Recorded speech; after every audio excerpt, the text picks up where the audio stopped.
Hello, everyone, and welcome to a very special episode of Reap the Spoils. I'm Mark Sullivan. I'm Delilah Lugo. And this is Jason Kwasnicki.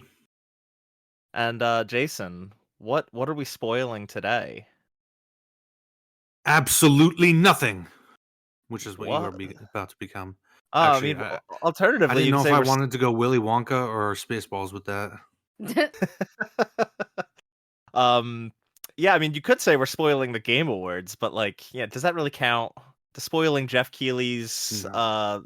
wintertime sunshine bonanza really count as a spoiler cast? I don't think so. Nah. This is kind of an annual thing we do with Reap the Spoils, where at the end of the year we take a month off and we just sit here and have a fun episode talking about the year, talking about the Game Awards, both the winners and the announcements, and then we got another topic we'll talk about later in the episode.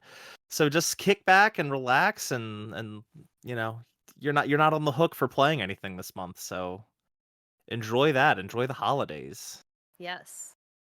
Um, So yeah, I mean, Feel free to comment away if you disagree with anything we're saying.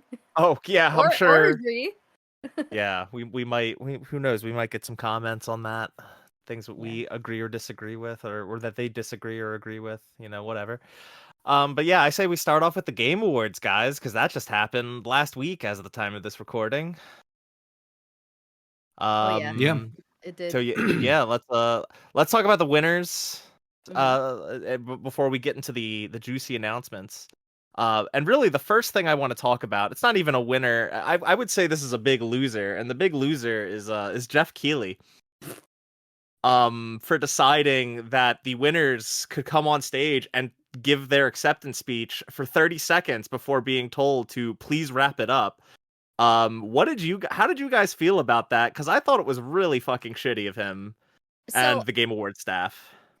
I'm not sure if it was Jeff or the producers. Like I don't know who made that decision.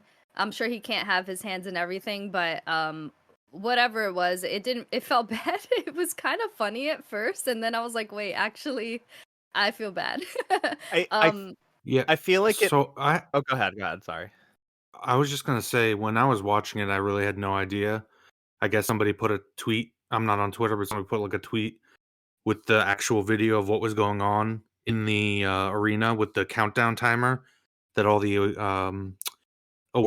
people who won the awards when they got up on stage. I had no idea.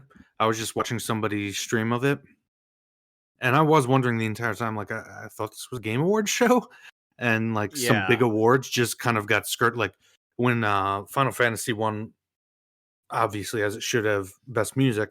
It was just like Mhm. a list, and Jeff Keighley's just like, and the winner is X, and it was Time like to that for speed run most some of the awards. awards. Yeah. Yeah, yeah. exactly. And I'm like, those are kind of big awards. Even this, like And some of the smaller ones, it's like, why not have them come up and shine, you know? yeah, and it kinda irked me that, like, a pointless Hideo Kojima, not even really Oh my announcement, god, I was just took gonna up say more that. time than, like, all the award speeches combined. It took up more time than Sean Murray actually showing gameplay of their next project. Like, Yeah. Uh, And over it promising yet again. oh my gosh, I couldn't I don't even think he's handle that. overpromising. That was actually we'll get to it, but, Well, like, it that kind of was just it sounded very familiar. That's kind of what I'm getting Get at. to explore yeah, we'll mountains, talk about it when we fires get to that. I everywhere. was just Yeah, trying yeah, to make yeah. the point that, like, Hideo Kojima got something I think somebody did the math online. It was, like, 8 or 9 minutes of basically worthless waste of time.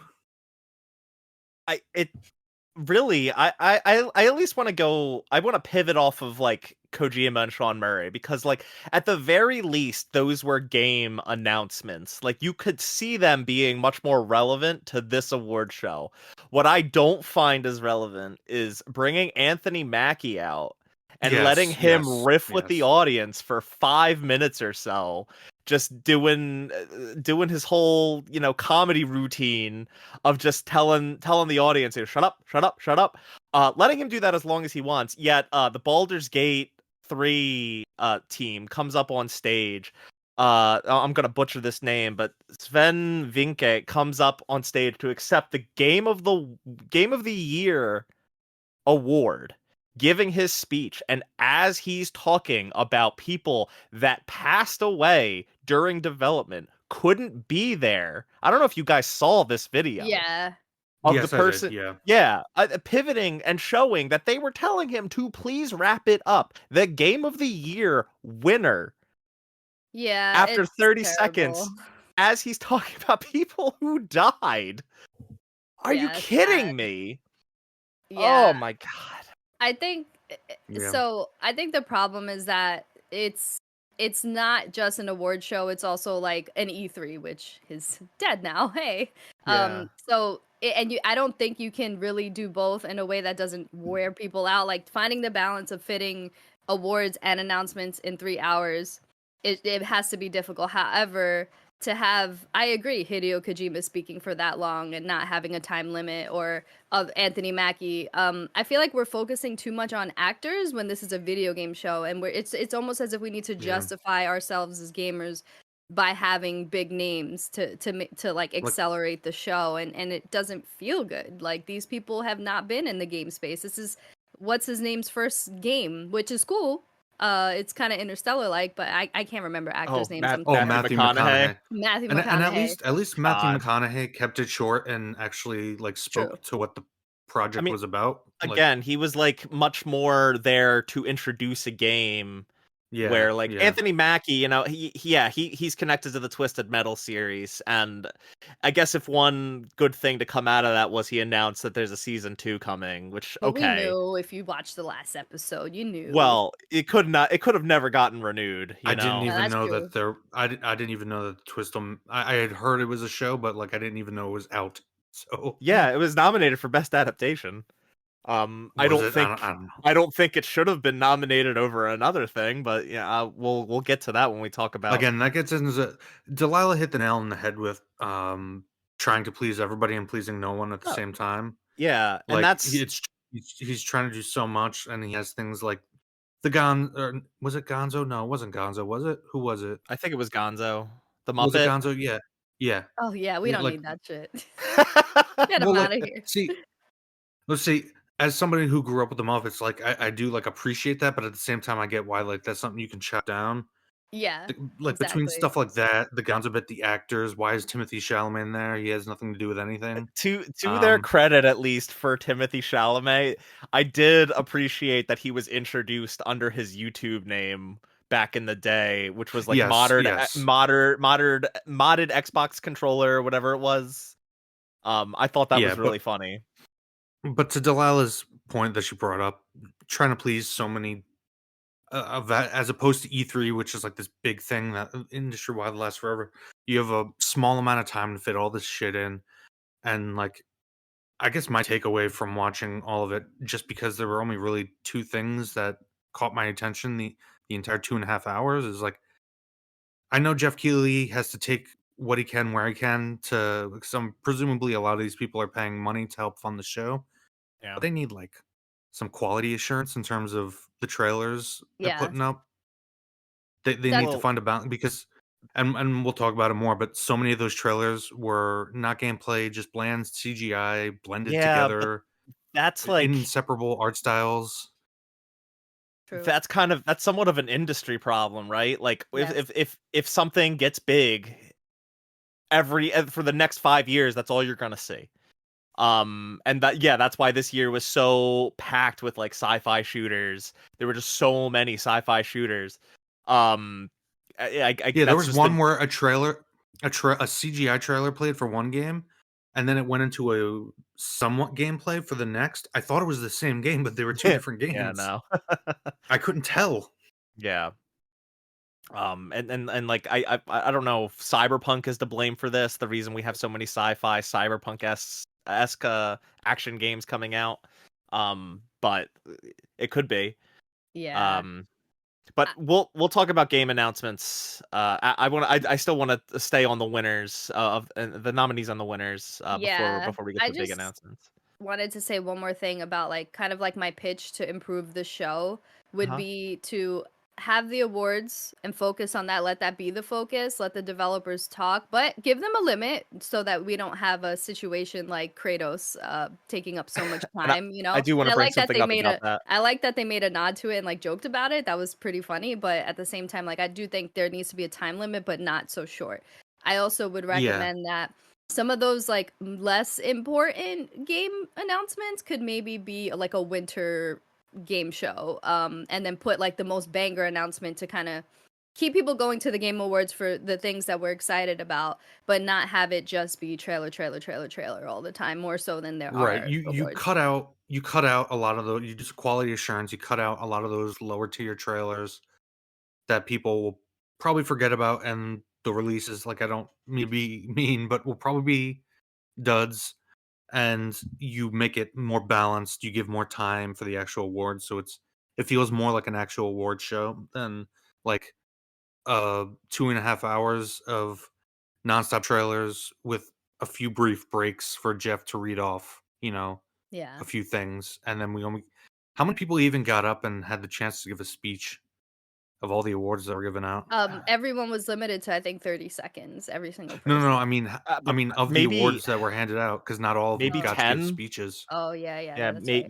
maybe 10. I'm not 100% sure how many exactly, Because like there but were some of them, I was pissed that the best music award was just like, that's an important component of the game, and yeah, it's I just mean, like raw. even Yeah, even the genre ones, like Indie we yeah, can games, yeah. get it. We can Well, start getting RPG. into it now. Like, sorry, what was that, Delilah?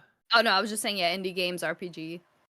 Yeah, like, a best action game was the best action game was Armored Core 6 from Yeah, Software, of course. last year's Game of the Year winner, and that was just put in a speed run of just a bunch of genre categories. Who won best action yeah, game? same as Armored the Core music. 6. Yeah, Good job from. Next up, and it was just like he was just speed running them in like groups of 4 or 5, and it's like these people won an award.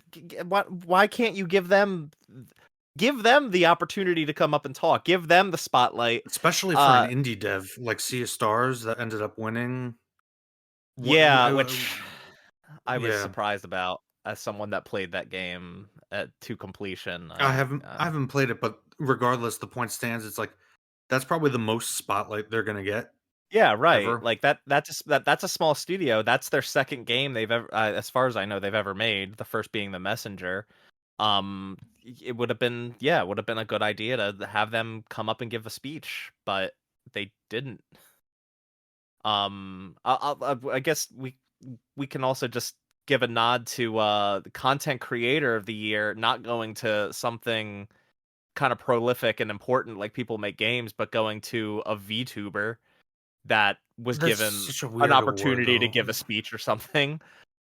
Um, This is just another problem, not necessarily with this Game Awards. I have with the Game Awards in general is the criteria, the descriptions of the different awards, how the nominees are chosen. There are just so many issues because Yeah. it yeah, effectively works kind of like the Oscars, where the nominees are chosen by just people in the industry, and well, if you can change journalists at mainstream outlets as members of the industry. yeah, but like, Yeah. So like, I there's a lot of politicking in that. Like, it's like, what is this even? yeah, but I also have a hard time understanding like who in the industry, as it were, is nominating like content creators. Not to say anything, I don't really know anything about Iron Mouse. But I do know people make games, and to me, that's much more important content in this medium than a VTuber Right, or any right. streamer out there. That this is important content. This is about the people who make Bec games. Yeah, It's content actually Yeah. about the the content creation process. yeah, the content creator award shouldn't be a thing, because if it was a real thing, it would the only way you could really measure it, it would be the same people winning almost year like Asmongold and, fucking XQC and fucking what, But the thing is, I don't what's his even name? think. Doctor Disrespect, all those different, like, Well, huge he streamers and wouldn't shit. he wouldn't win He anything I'm nowadays. I'm saying just in terms of viewership, like, Yeah, it's but the same group of people is my point, yeah. my point being though, Jason, is that it shouldn't be streamers. It should be like It shouldn't be for anybody, I'm just saying there shouldn't be an award. no, that's fair. That's fair. I do find it baffling also that he continues. Jeff continues to have the esports categories. Nothing against esports, but I don't think the general viewer of the Game Awards cares about esports enough for there to be Yeah. like a quarter, like a section within this award show.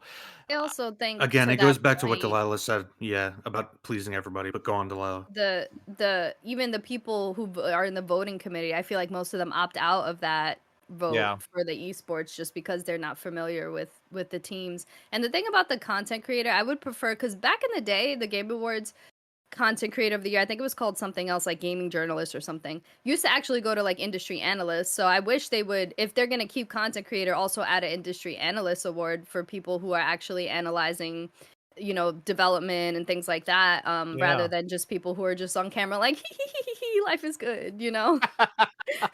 I mean, like since I follow them, like IGN, there's a lot of writers at IGN that are breaking stories. Or, you know, we could even just call out a single individual at a different outlet, Jason Schreier, constantly breaking stories. Mm. These are the people that we should be paying more attention to. And but I also don't think that there should be an award at this show for that kind of thing, because this show It is so should be heavily about the commercialized. games. Yeah, it Yeah. should be about the games, and this is so heavily commercialized anyway that it feels a little weird giving out awards to journalists. Even though I think the spotlight would be better shown on Yeah. them than Who in streamers. theory should be a check against the commercialism and corporatism? Yeah. Yeah. Yeah, right, exactly.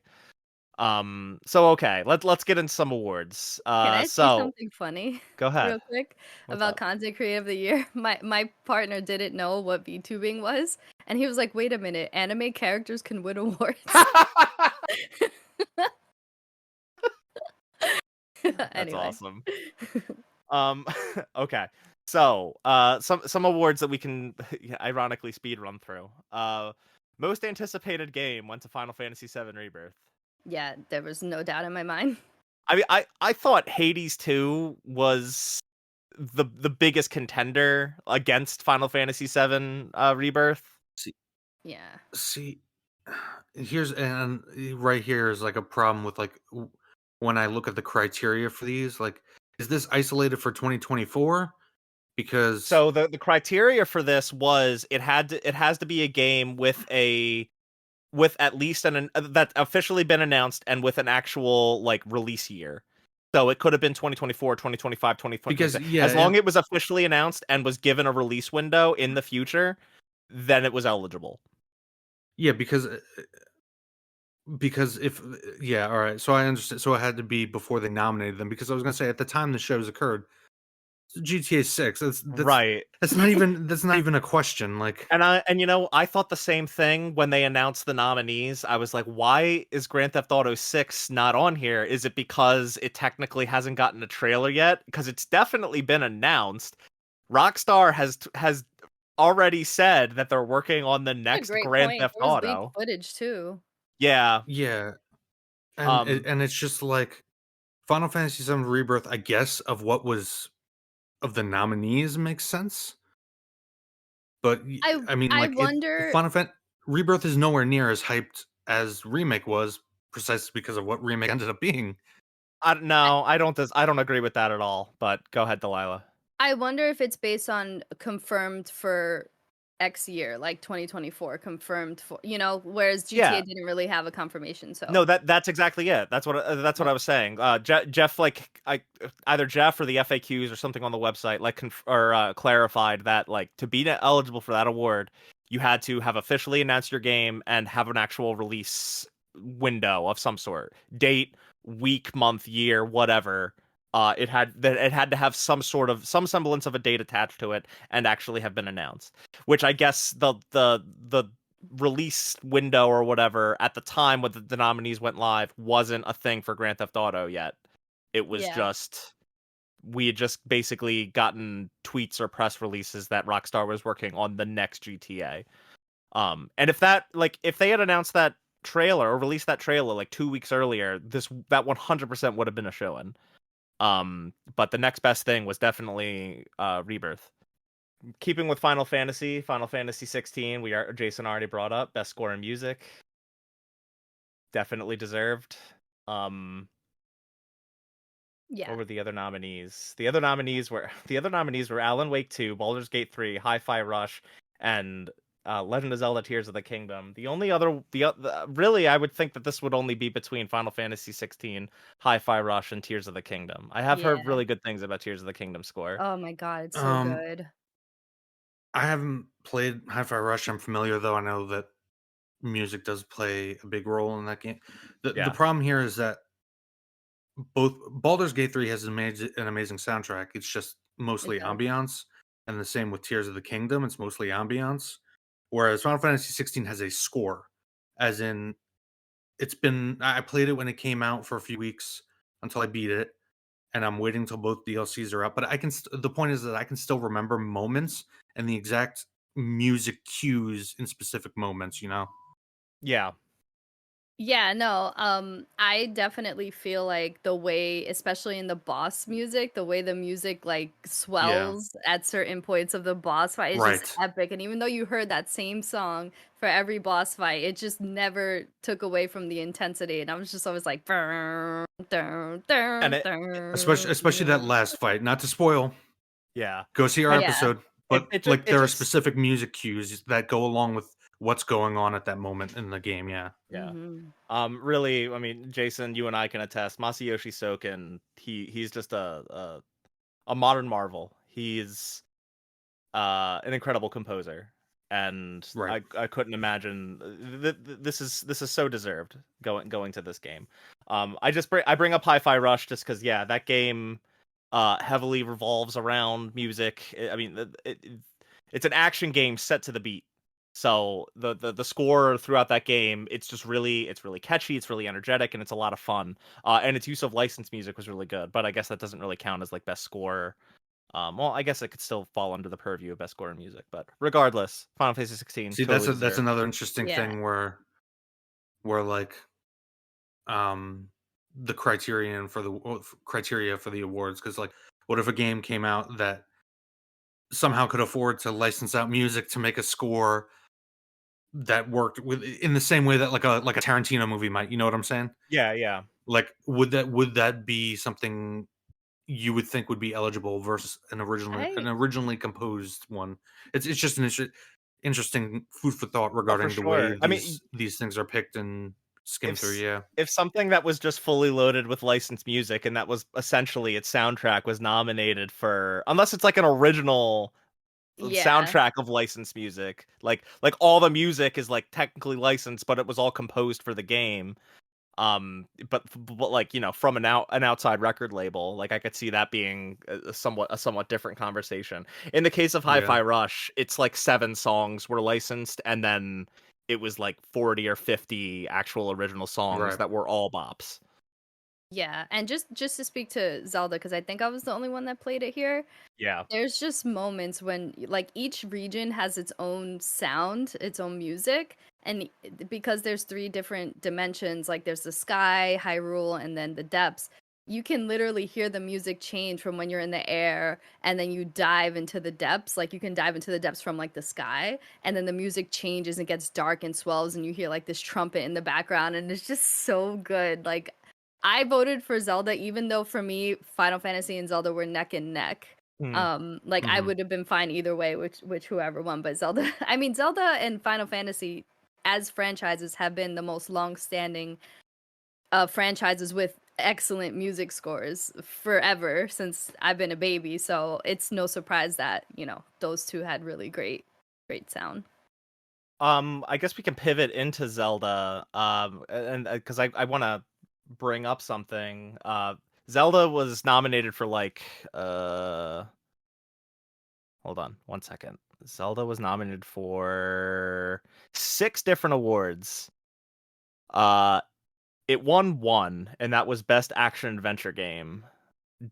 How did you guys feel about that? I mean, what was it somewhat snubbed, or was the other was the competition just that good? I guess this is a good question for Delilah, someone that played Zelda and is in progress of playing its biggest contender. Yeah. So I wouldn't say it got snubbed at all. I think that it could have gotten any of the awards and won it and it been justified, but also the ones that won I think made sense. So it was just a hard year, very, very difficult year. And I feel like Baldur's Gate was refreshing, whereas Zelda, although it was miles better than the original, it still was somewhat familiar. So I Yeah. think people Yeah, it's always not the look for new like some thing. innovation. Yeah. Yeah, and Yeah. Um, I was gonna ask, like, do you guys feel like the fact that it was so similar, like it's obviously not completely the same. Like, there's a lot of differences between Tears of the Kingdom and Breath of the Wild, but oh yeah. the fact that it's similar enough, do you feel like that was definitely to its detriment this award season? I think it's to its detriment, but I think people also recognize that, especially if you played it, it made Breath of the Wild look like a beta, straight up. Okay. Like I'm not even over exaggerating. Like that, this game did so much more. It's like what Breath of the Wild should have been, but obviously this is years later. Um, I still don't think though that it got snubbed. I feel like it was deserving of the being a winner. It was deserving of the nominations. There was just so much going on this year that it's kind of amazing, honestly, that anything could overtake Zelda ever, because I always had the perception that people looked at Zelda with rose tinted glasses, because it's been a franchise for a very long time that has been successful and evolved with video games, period. So I'm glad that people weren't looking through with rose tinted glasses and actually analyze like different types of games that aren't what we've been with since we were like 2 years old. So no, it didn't get snubbed. Absolutely Okay. not. I wish Yeah. it would have won more awards, but do I think that the awards that won didn't deserve it? Absolutely not. They totally deserved it. Yeah, when compared with what Larian Studios did with Baldur's Gate 3, like, it would have been an uproar if Tears of the Kingdom had won anything over it. It's Yeah. just There shouldn't it's have been not an it's not uproar. Yeah. Regardless, for me, it's like either way, it's great. You know, they're both deserving. Um, but I agree with you that I think I mean it won 'cause like the player's choice, so it makes sense. yeah. Yeah, and it will just get to, like, a running theme here, whereas, like, Tears of the Kingdom was, I'll since I haven't actually played it, you guys both know how I feel about Breath of the Wild as Yeah, a yeah. huge Zelda fan, but, Uh-huh. let me be generous and just say it was an evolution upon something that had been established and a lot of people loved. Um, Baldur's Gate 3 reinvigorate literally not single-handedly, there's a process to it, but it was the breaking point of reviving and revitalizing an entire genre that Yeah, had been considered dead for decades. So, 100%. yeah, that's kind of the And big difference. If it had been Breath of the Wild versus Baldur's Gate 3, it might be a more interesting conversation, but because it's just a follow-up to, even if it does evolve a lot on it, you know what I mean? Yeah, yeah. I mean, I think everyone thought Tears of the Kingdom was going to be everyone's game of the year, and no one could have foreseen Baldur's Gate 3 just coming out and being the massive hit that it was. Yeah, to that Um, point, Baldur's Gate 3 wasn't even voted for most anticipated, and last year Zelda won the most anticipated yeah, and game. Baldur's Gate 3, like, I guess some history for that as far as I'm aware, like, it's been in early access for a couple Yes. years at this point. In a very Um, unique development, yes. Yeah, and another another thing we could talk about. Well, let's talk about Baldur's Gate 3 and how it made out on gaming's biggest night, as it were. Um, it won Game of the Year, obviously. The Game of the Year nominees were Baldur's Gate 3, Alan Wake 2, Tears of the Kingdom, Marvel's Spider-Man 2, Resident Evil 4, and Super Mario Brothers Wonder. Um, and again, like, I think overall that award, it was between Baldur's Gate 3 and Tears of the Kingdom. Uh At a certain point with all of the awards that Alan Wake 2 was getting, I was yeah, like, huh, I really didn't maybe. expect that either. Yeah. I Yeah.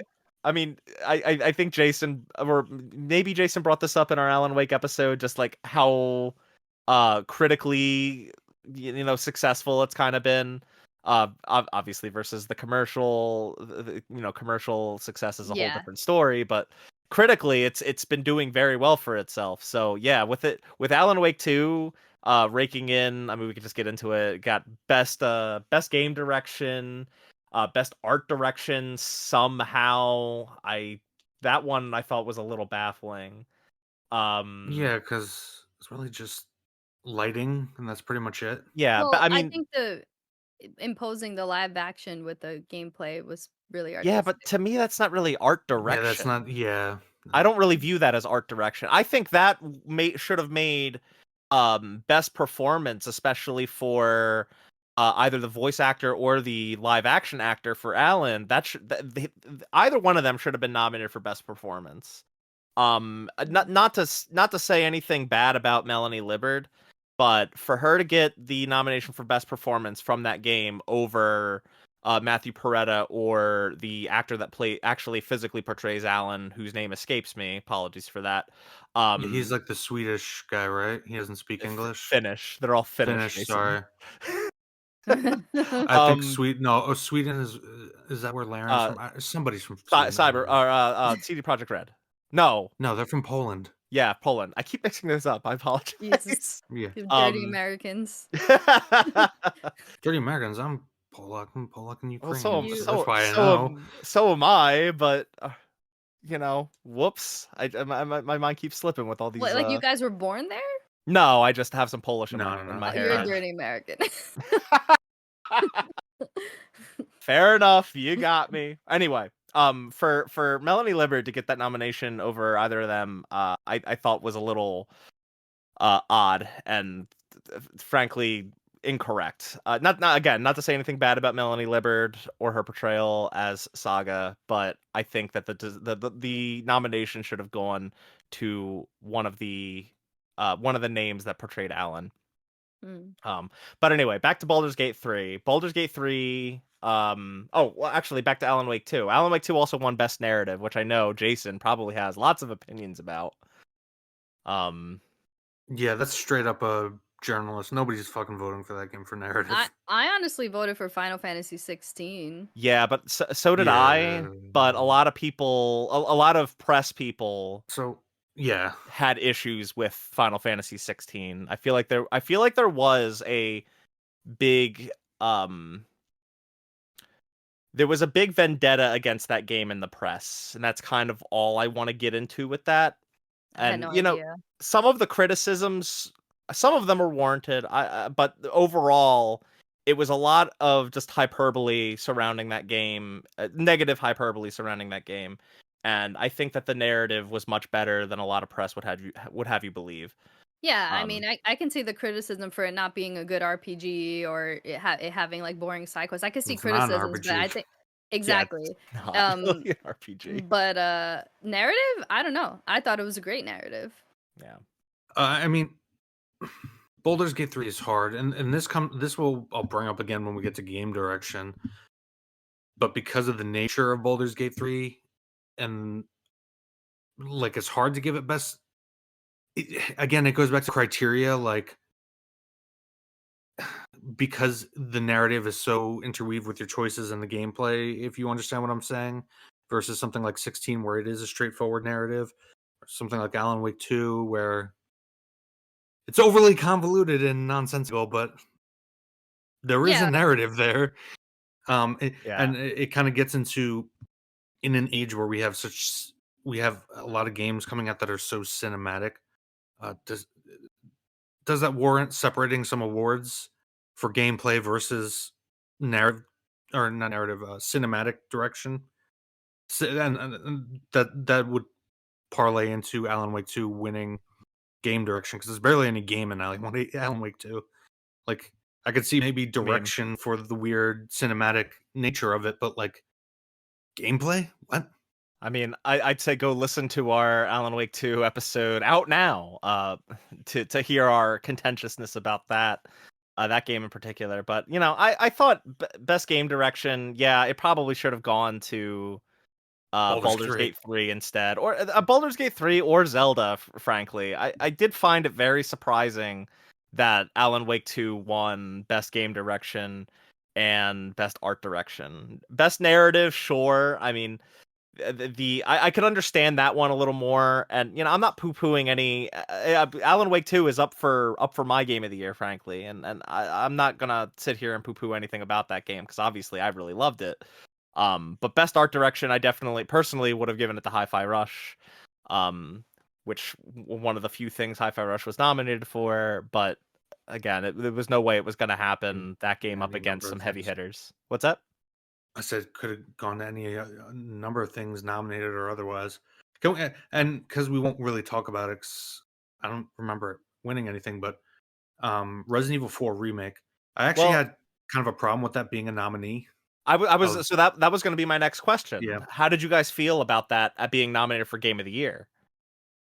I was okay with it just because it felt like a whole new experience. It was a remake, reimagining, through and through. I mean, it did have some of the like core elements that we had in the original, but ultimately it was a new game. They're new experiences. If it was a like remake like Shadow of the Colossus or like Demon Souls where it was 1-to-1 with just Yeah. like added textures and stuff, then I'd be like, I don't know. Right, like I would definitely have more of an issue if Dead Space were nominated for this because Dead Space was such a one-to-one remake with like some quality of life improvements, some sizable improvements for sure that make it feel very different, but it's overall a very one-to-one remake. Resident Evil 4 is not yeah. a one-to-one remake, in my opinion at least. Jason, Uh, go yeah. ahead. The reason I bring it up is just simply because yes, you guys are right, and you can go listen to our episode on that. I loved that game in ways that I did not expect. I was very pleasantly surprised, and if it wasn't a remake of arguably a masterpiece, I would say it would beat most of the game. It should have beaten most of the games in a lot of those categories. The problem, like, I guess my position is even if they made a lot of the changes, which they did, which worked very well, it was very good game. And you can hear us praise it in our episode. They're still working from the base of they have Resident Evil 4. Yes, things are changed, but they have the design, the characters, the story, even some of the a lot of the level design. A lot of It's the modified slightly, but they have everything there to work with, even if they are expanding it, putting it in the RE engine, updating it. yeah, a Agree with lot of you. Oh, sorry. no, Go ahead. I was just gonna expound on that and just say a lot of like your point is a lot of the work was done 18 years ago, and Yes, yeah, and that's fair. Go ahead, Delilah. No, I was just gonna say I definitely see your point and I can understand it, but I would argue the same is kind of can be said for things that aren't remakes like Spider-Man 2 and Tears of the Kingdom where there's already like oh sure. a template there, there's already something to build off of and I not that the mean, changes are minimal, but I feel like there's enough difference for it to feel like a sequel, you know? That's why I view it as kind of a can of worms. Yeah. yeah, Because once you open that can of worms, there's so many different questions that get raised. I mean, I do think that maybe the fix is to have an award that Jeff Keighley recently said they've considered doing, which is an award for best remake slash remaster, which Right. they had a best remaster award early in the Game Awards history. I have no idea why they got rid of it because there's only more and more of them coming out year after year. Yes, but also I get it because then you get into territory of reimagining versus remake versus remaster, Yeah, right? like that's an whole other can of worms where Like if Final even Fantasy just VII remake, I got no problem considering a remake. like The the reimagining. No, it's a sequel. That's yeah. not, and I don't consider that a spoiler. I consider that a public service announcement because I feel like at this point the Public door is wide service open on announcement. that one. Most people would should know that by now for sure. But even if we just pit the two big ones this year against each other, Dead Space versus Resident Evil 4, like both technically remakes, both very different experiences from one another in terms of how they relate to their original counterpart. Yeah, Um, the so naming convention. We need to like have a conference and just establish because in my opinion a reimagining should be it's just changing a lot, it's changing the story in some ways, it's changing the environments in some ways. A remake should be this is 1-to-1, we're just adding more features, quality of life stuff, and a remaster should just be like textures and that's it. yeah, there's a lot of variations on the terms. Yeah. And it's not to say that I didn't think it should have been nominated for any awards, just Game of the Year. Like, No, especially when that you yeah. compare it to something that's being built from the ground up, like Baldur's Gate 3. Yeah. Yeah. But anyway, Baldur's Gate 3. We already talked about that one big with Game of the Year.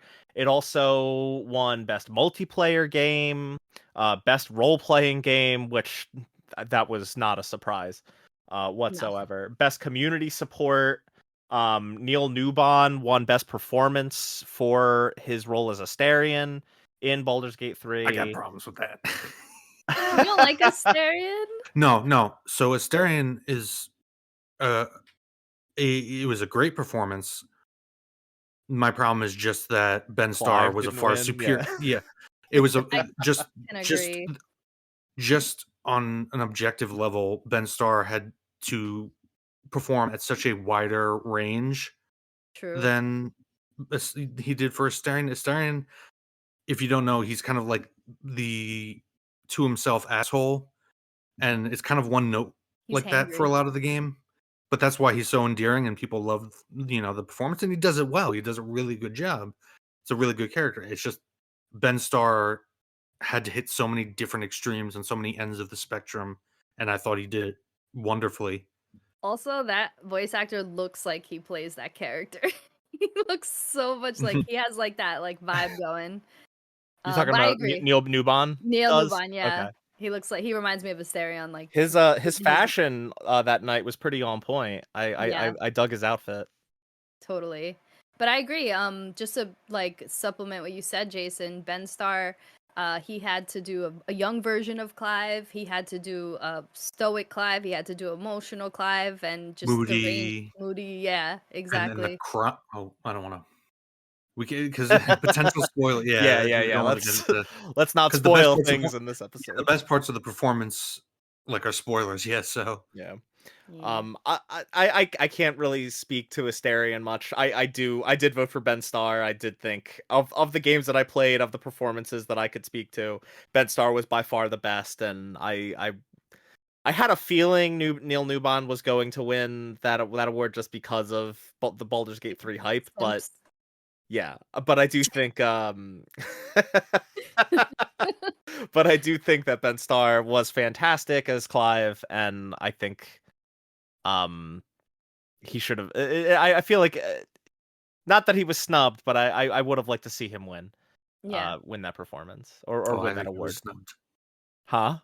I think he was snubbed, but Okay, well that's mm, fair. As go someone on. that played Yeah, both of those games, yeah. that's fair. I just can't say he's snubbed because I haven't played Baldur's Gate 3 yet. Mm-hmm. Mm-hmm. Um, so it I just makes wouldn't it a say little tricky. snubbed. Oh, that's fine. Yeah, there you Yeah. go. Disagreement. Yeah. Ooh. Spicy, like we've never gone there before. Never. This is a um. podcast where we always agree. Couple well, not a couple, we've got a lot more to go through. Best family game went to Super Mario Brothers Wonder. Did any of you guys play? Yeah, it's so fun. Yeah, I really love Wonder. I that was kind of like I wouldn't say underrepresented, but it was like it was nominated for a bunch of things, and there was It was no nominated for way. Game of the Year, wasn't it? Yeah, Yeah. but there was no way it was This gonna is what I was. win. So I like I haven't played it, but from what I understand, Mhm. it's a 2D Mario platformer. And even people who absolutely adore the game were like, "Why is this nominated for Game of the Year other I than don't to know. give Nintendo another I slot?" think I think it deserved to be nominated. I just knew there was no way it was going to win. I think platformers are definitely an underrepresented genre in the Game Awards because I feel like everyone just looks at platformers and just views them as kids games. They're not worthy of praise. Wonder was really, Maybe. really good. It was really tightly designed. It did a lot of really unique, fun things and was like a new spin on the Mario formula that we haven't really seen in a long time. Mhm. I think it I would also say that that's mostly a console perspective, like from the PC perspective. Like they're well now it's on console as well, but like Hollow Knight is still a big well, a big deal and I has a wouldn't dedicated fan base. I don't know that I'd call well, I mean, you do platforming in It's a Hollow side Knight. I don't scroller. Yeah, I don't know that I would call Hollow Knight a platformer, but it has platforming in it. You know, Yeah. it's kind of, but like you know, before we get into announcements, obviously spoilers, no Silk Song. A lot of people are probably pissed about Yeah. that. Um, Mhm. and when Silk Song comes out, I fully expect it to, assuming that we don't have another year like this year where there's just banger after banger after banger. I fully expect Silk Song But to there's get also, like, nominated for a lot of wasn't shit. wasn't Ori and the Blind Forest was a straight up platformer, wasn't it? I mean, it's a Metroidvania game. It kind of depends on how Is you it? define Metroidvanias. Um, Yeah, It's I a guess. side scroller Metroidvania, I think. yeah, Okay. I haven't played either of those games, but, Complicated. so I'm making assumptions. I'm just Ori. trying to play devil's advocate, but No, I yeah, get what yeah, you're saying where, like, a lot of people think platformer and they just think Mario. yeah, right. Um, but I thought Mario Wonder was great, and it winning Best Family Game. I mean, there was nothing else had a chance. Um, but I wanted to acknowledge it because it was a really good game. I was actually kind of surprised that it didn't win Best Multiplayer Game because a lot of people have been really praising the multiplayer in Wonder.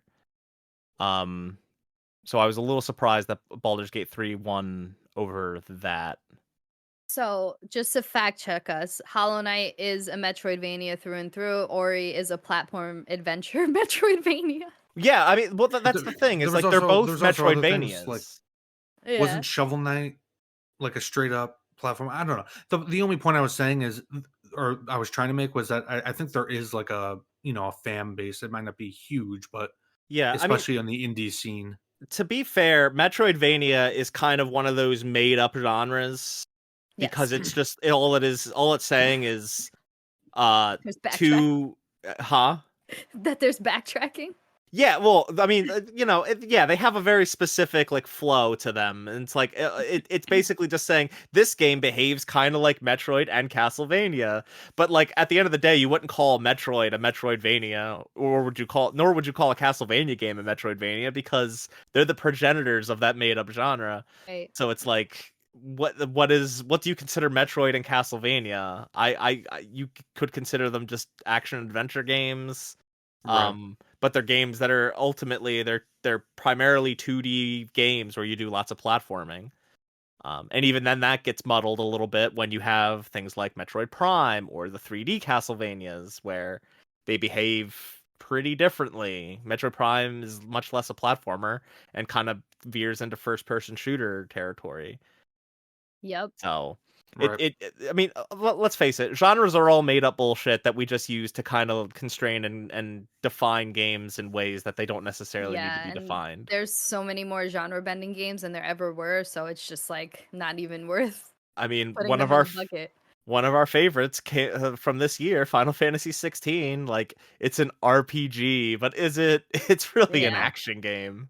totally. Yet it wasn't nominated for best action game, it was nominated for best role-playing game. Right. Um Yeah, and by those standards, like every AAA release is a fucking RPG at this point. Right. That's true. Right, and I like reject the notion that like God of War or Horizon Forbidden West I reject the notion that those are role-playing games because I don't know, just throwing in numbers and armor and And equipment with skill stats trees, attached to yeah. them. Yeah, like almost every game does that. So by that logic, does that make every game a role-playing game? No, not Right. really, because that's not what role-playing game really means. But, it's all a muddled mess. Anyway, Oh yeah. best sim strategy game went to Pikmin 4, a game that I have yet to play. I don't Same. know, do you guys like Pikmin at all? I No, remember the never originals Okay.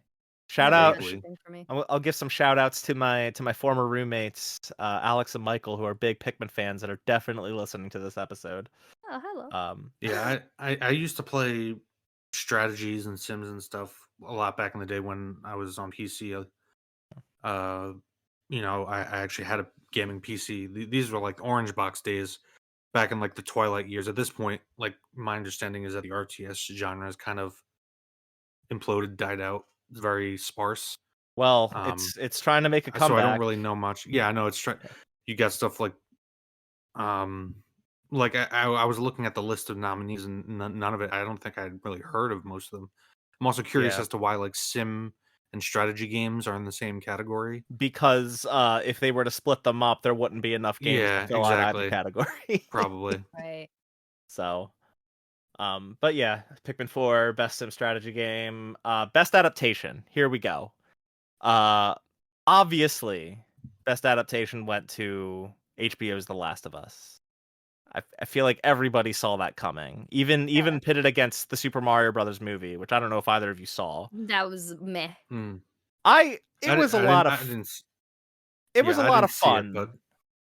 Yeah, it was a lot of fun, but it was ultimately a kids movie that wasn't going to really compete with the critical yeah, darling that was it's The also Last The of Us. Last of Us. So The Last of Us Yeah, could have been, it could have been 7 episodes of watching a pile of dog shit, literally for an hour each episode, and journalists would have gave it the award for yeah. somehow subverting expectations. I don't know.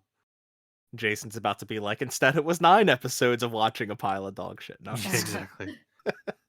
The one thing I'll The say, point is that yeah, Last of Us was going to win it regardless of its quality. yeah, the one thing I'll say, I watched Twisted Metal. Twisted Metal was fun. It was a good time. I think it's egregious that Tetris wasn't on this list. Wait, what? Um, There was a live action Tetris oh or my Well, god. it's about the making of Tetris, Well, isn't it? no, not Oh, about the making of Tetris. It's about how Tetris got out of the Soviet Union and became a what? launch title for the Game Boy. Guys, get Apple TV Plus just to watch that movie. It's so good. It's like No, I've heard good things about it. Yeah. it's like a Cold War thriller Yeah, all yeah, yeah. about getting Tetris out of the Soviet, like, and you could argue like, well, is that really an adaptation? It's Sounds more like a really, documentary. yeah, but the thing is, if Gran Turismo can be on this list, which is based on a true story and is just about like some kid that entered in the Gran Turismo League to become a real race car driver, if that can be eligible, Tetris should have been on this list, Yeah, 100%. again, Mhm. the criteria and keeping in mind who's selecting Right. um from yeah, it's But like, either bump off Gran Turismo or bump off Twisted Metal and put Tetris on here. It should have been on here, even if there was no way it was going to win against The Last of Us. Guys, and Tetris was so good. this is another I had no award where idea, I don't thank think you. it like the creator award, I don't think this award should exist anyway, simply because it's an entirely there are multiple mediums being covered which are vastly different in the way that they're evaluated, even between television shows and movies, but I just don't think that uh, live action adaptation should be an award at the Game Awards. Sure, Yeah. and that's a fair argument. I don't mind it too much, especially just because there's so many that come out now. But I take your point and totally get it. I don't mind Um, it mostly because I feel like those adaptations are what's bringing a whole new audience to video games, which is thus helping the industry a little bit. But again, to my argument before, I want games to be recognized for games and not for their adaptations yeah, yeah, or their actors. yeah. We'll just get through some of these last ones. Best fighting game, Street Fighter 6. Aren't Did any of us play any fighting games this No, but year? it Yeah. doesn't surprise me that it would No. be Street Fighter or Mortal Kombat. Yeah, because the big problem with Mortal Kombat, as I understand it now, is just $10 to $20 skins or animations for your Yeah, characters. Jesus. There's lots of and really scummy monetization going on with that game. yeah, and Street Fighter 6 was apparently surprisingly good, like not Yeah, just in the fighting, but in the package as a whole, like the yeah. single player create your own fighter, the journey thing. It Hmm. still maintains like its niche audience, but from what I understand, like the videos I watched about it from people who are part of that audience, it was a surprisingly good. Yeah, so I Yeah. wasn't surprised it won. Hmm. Um, Forza went home with best sports slash racing game and innovation and accessibility. Not surprised about that. Pretty expected after Horizon made a lot of waves with its accessibility. They've been really good about making those games really accessible. And as far as sports slash racing, again, nothing stood a chance. Uh, we could do quick indie corner. We got best indie game went to Sea of Stars. Best debut indie game went to Cocoon, and Games for Impact went to Chia. Pretty diverse and far spread there. Nothing really dominated all of those awards. Um, the one thing I'll say is I'm really glad that Best Independent Game did not go to Dave the Diver, which is not an independent game. Mm. Um, And like we were joking about, before our last recording, Baldur's Gate 3 was an indie game. yeah, I mean, technically, I think like 8 or 9% of Larian is held by Tencent, but other than that, but like they're not under Tencent, right? They're not yeah, like yeah, wholly yeah, controlled by Mint Rocket, the developer of Dave the Diver, is a studio wholly owned by Nexon. They're right, not an indie operation, and they've even said publicly, our game isn't an indie game. It's like the criteria for this award specifically really should be airtight, because independent games, they're really important for this industry. And if we don't have a good grasp on what that means to be an independent game and award them accordingly for doing good work in this space, I think that's a real big problem. Right. Um, but best debut indie game, Cocoon. I still really need to play Yeah, Cocoon. same. That's Um, Playdead, right? That did them, I Well, think? it was the lead designer at Playdead who left, formed his own Oh, studio, and that's why Cocoon is eligible for debut indie game, because right. the studio was formed and made this game like as their Cool. first game. Yeah, so it's got good pedigree behind it, but it technically is a debut indie. Um, Sea of Stars, it relies heavily on nostalgia. Jason, I know I told you like you should probably check it out at some yeah. point. It's a spiritual. It's meant to be at least a Yeah, spiritual successor to Chrono Trigger. Yeah, yeah, and like yeah, it hits those notes, but also the further you play, the more it relies on that nostalgia to get you by, and Oh. I think in that regard it's very flawed. Hmm. Um yeah. I but mean, like I never got around to picking it up simply because in terms of those turn-based games, I was trying to make, and I still haven't gone back to Octopath Traveler 2, which is another thing yeah. that came out this year. I was surprised not to see that on at least the Yeah, RPG list. me too. Octopath Traveler 2 is an exceedingly good classic style turn-based RPG. It's probably Classic, the classic. I guess I don't know if this is like a forbidden term now, but I'm going to use it just because that's what people associate with a JRPG. Like, yeah. Right. because to say turn-based, classic turn-based RPG could also refer to CRPGs, which is what Yeah, yeah. Baldur's Gate is. Yeah, I'd say yeah, Octopath Traveler 2 is probably the best game this year that nobody played. Mm. Um so Uh, we only have a few more to go through. Best audio design went to Hi-Fi Rush. It's won award despite several nominations.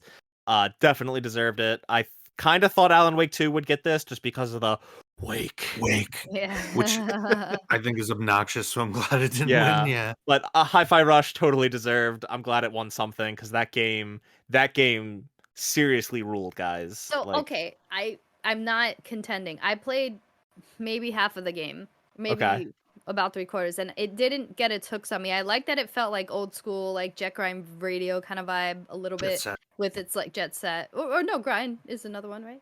Jet I don't Set. know, whatever. Jet Set Radio is the Sega game. Wasn't there a Yes, Jet Grind there's a radio? Jet Grind too. Yeah, There might be Yeah. a Jet Grind, but yeah. Jet Set was the original. Yeah. I just remember the original.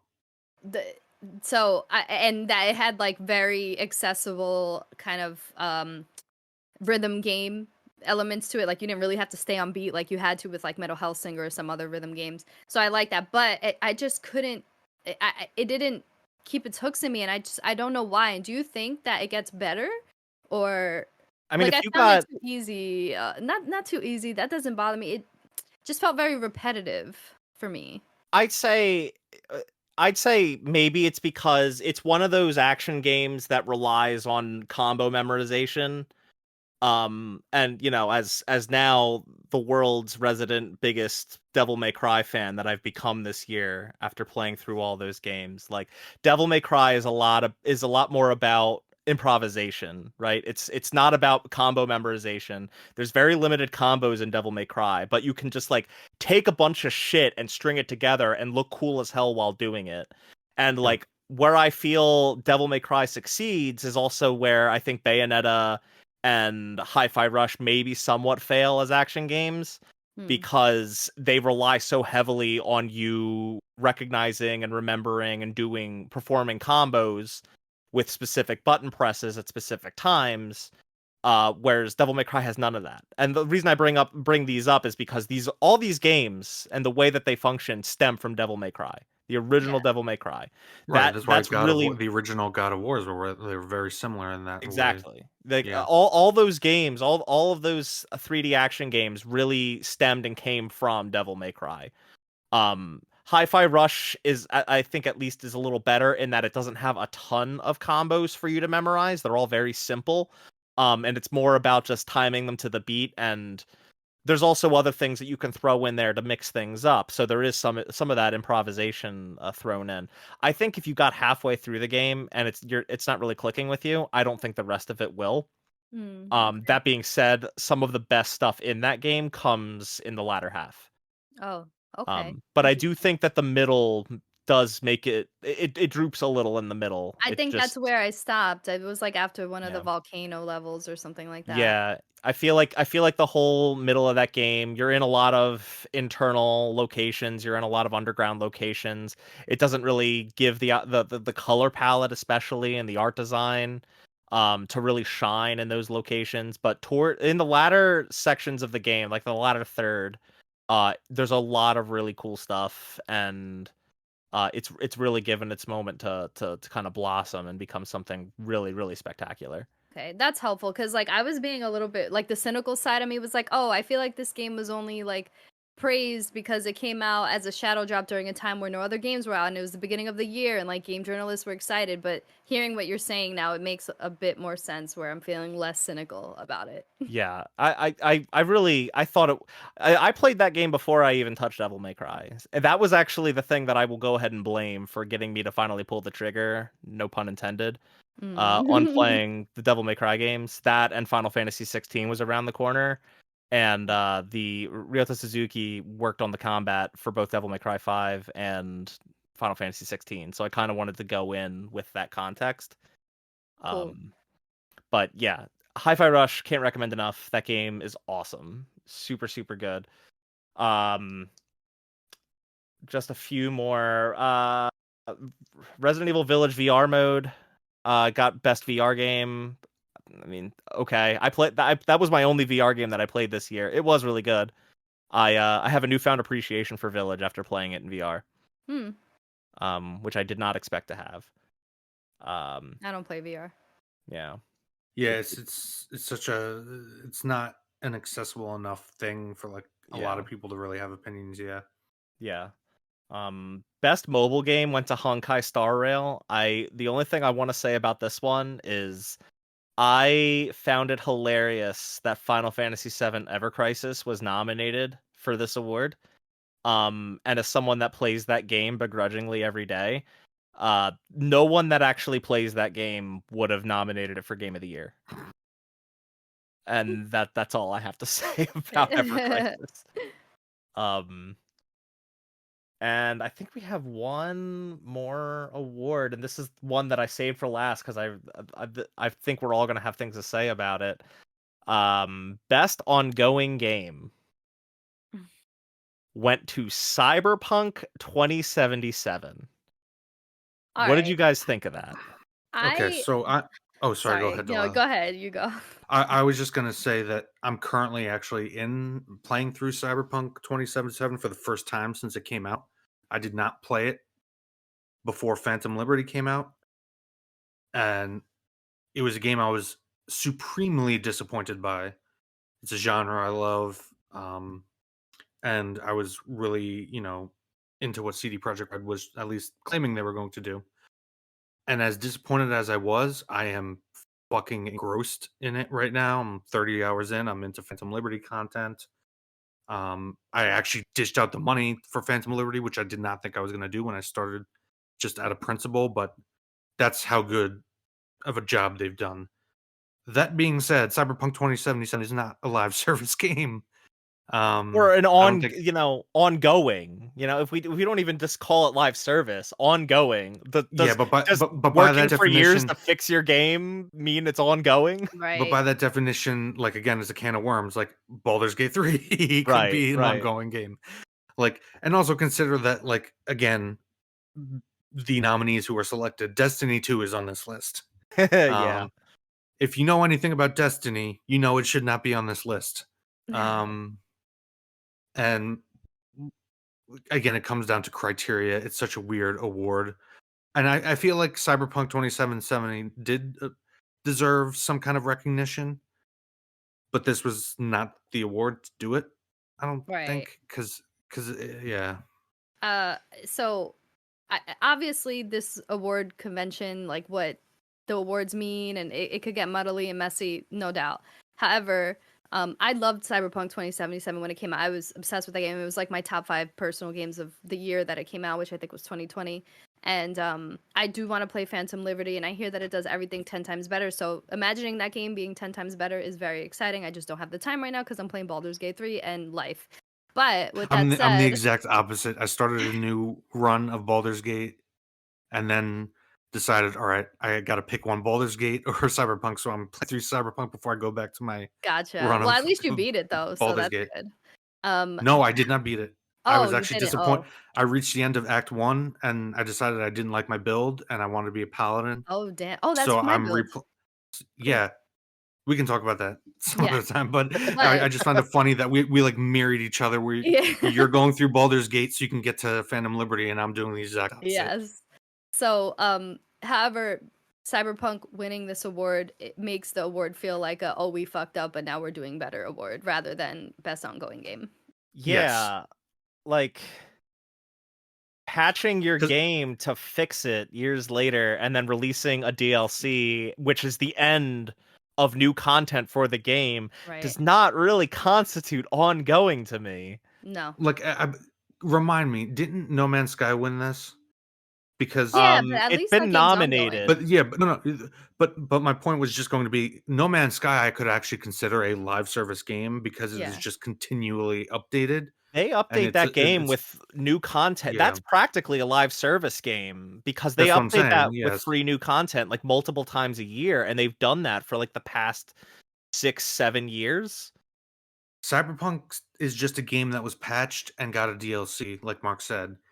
Yep. It's not a live. It shouldn't have been nominated for this. Yeah, Right. In that case, every game's live service because they all have DLCs exactly, nowadays. Yeah. exactly. Baldur's Like Gate just got a huge patch. Like, yeah, Yeah.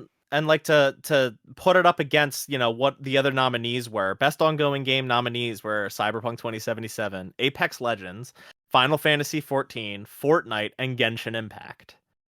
Yeah, it just didn't fit in.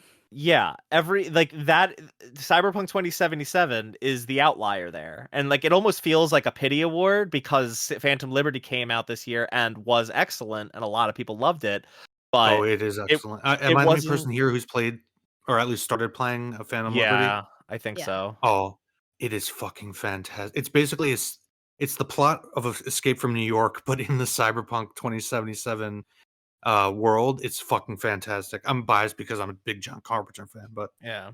But like Phantom Liberty was nominated for best narrative. Idris Elba was nominated for best performance. and he didn't show up. They just had a picture of Yeah. Idris Elba. I was like, he's too important. Idris Elba, yeah, Idris Elba was just like, what the fucking Game Award? Why am I going? I had a gig where I voiced this guy. I got other shit to deal with. um but yeah, like I feel like the game was nominated for a few things, but it wasn't gonna win best performance. It wasn't gonna win best narrative against the other narrative nominees that were there. Final Fantasy 16, even Spider-Man 2 would have been probably more nominated or more voted for than that. So it Yeah, was like, okay, best ongoing game, give it to Cyberpunk. They turned it all around, give it to them. But like that doesn't make sense. It doesn't work the same way that it works for the other games that were nominated. It doesn't work the same way that it works for Final Fantasy 14 or Fortnite or Genshin. It Yeah. just it just did not make sense. Yep. So, all right, before we move on, there's just one last thing I want to bring up, and that's there's a few heavy hitters that were nominated but won nothing, and I just want to know if you guys think that these games were snubbed, and those games include Diablo 4, Marvel No, Spider-Man 2, garbage. wow, Star Wars Jedi Survivor, and Mortal Kombat 1. I was referring to Diablo 4, by the way, as a Yeah, I huge Diablo gathered. fan. I gathered you that's what you were referring to. But yeah, Diablo 4, Lies of P was the other one. Diablo 4, Lies of P, Mortal Kombat 1, Jedi Survivor. These games they got a couple nominations, one nothing. They were just like a few of the big heavy hitters that came out this year that didn't win. Do you guys feel that they didn't get their just desserts or what? Uh, I guess I'll be the controversial one, and as I think I'm the only one here. Well, no, Delilah, you played it too. I do think Hogwarts Legacy did. I don't know if I would so much say snubbed as they just didn't want to deal with the social media mayhem that would follow. But there are definitely some nominations here that you could easily swap out with Hogwarts Legacy. Even fucking Hogwarts Legacy deserves Game of the Year more than Spider-Man 2.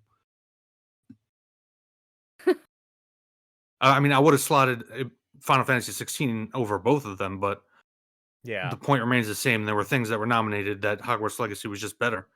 And like, if it wasn't a AAA studio debut title, Portkey Games is a new studio, and for their first, their first project, they fucking hit it out of the park. It's also the best-selling game of the year, which again doesn't correlate or doesn't is Yeah. not directly tied to quality, but like it in many ways was one if not the biggest game of the year.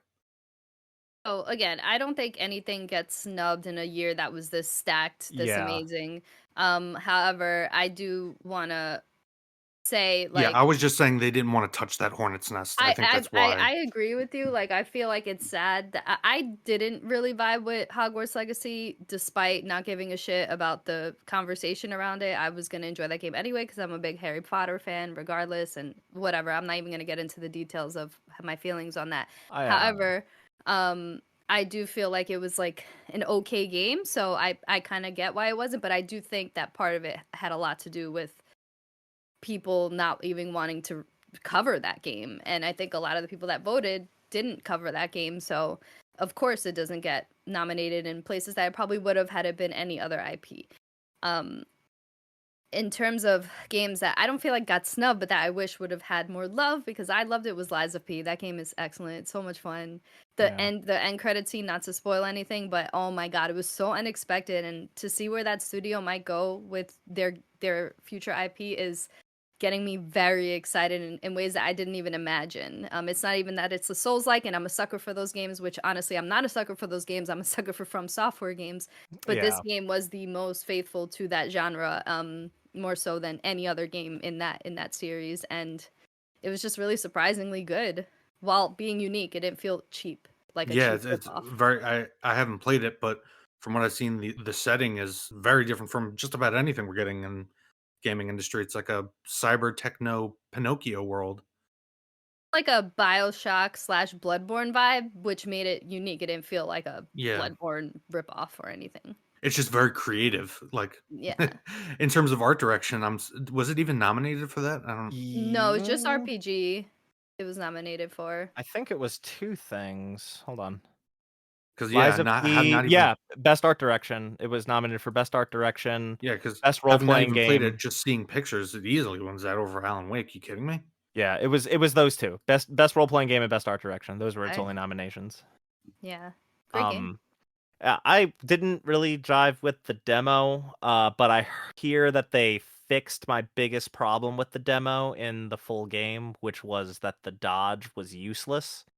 Well, yeah, Uh, the game, Still from what I kinda understand, useless, is very honestly. parry centric. I Yes, might be yeah, wrong but about that. but like the it is. parrying for me was very difficult to time right in the one boss fight that I reached in the demo, and I just kept wanting to dodge, and the dodge just sucked. And I wasn't alone in that. Like, I needed to make sure that I was not Oh, alone in yeah. that, and I was looking at like Steam discussions and stuff, and found lots of people complaining about the dodge around the time that the demo came out. And clearly, it was something that they got a lot of feedback on because they publicly announced that they fixed it or changed it. They did Um, fix it and change it, and the parry system is very different because, like, especially coming off of a game like Sekiro where the parrying is very tap, tap, tap, this one had, like, a Right. hold down parry feature, so you have to, like, hold down the button for the parry to work, which is unheard of in oh, any okay. any parrying system, so you just gotta get used to it, but once you do, then it's like, "Oh, okay, it clicks." Okay. Maybe eventually I'll give it another shot, when I have time. Yes. Alright, it's time to move on from awards. Let's talk about them sweet, juicy announcements. At least the ones that we really, jived with or cared about, because I feel like there were. uh, This is Delilah alluded to this, like where earlier, at least as far as awards go, or the show as a whole goes, where they have to have the broadest possible net, trying to do too much, and it kind of falls flat in a lot of regards. I feel like that's the case not just with the Game Awards, but pretty much everything Jeff Keighley does. Yes.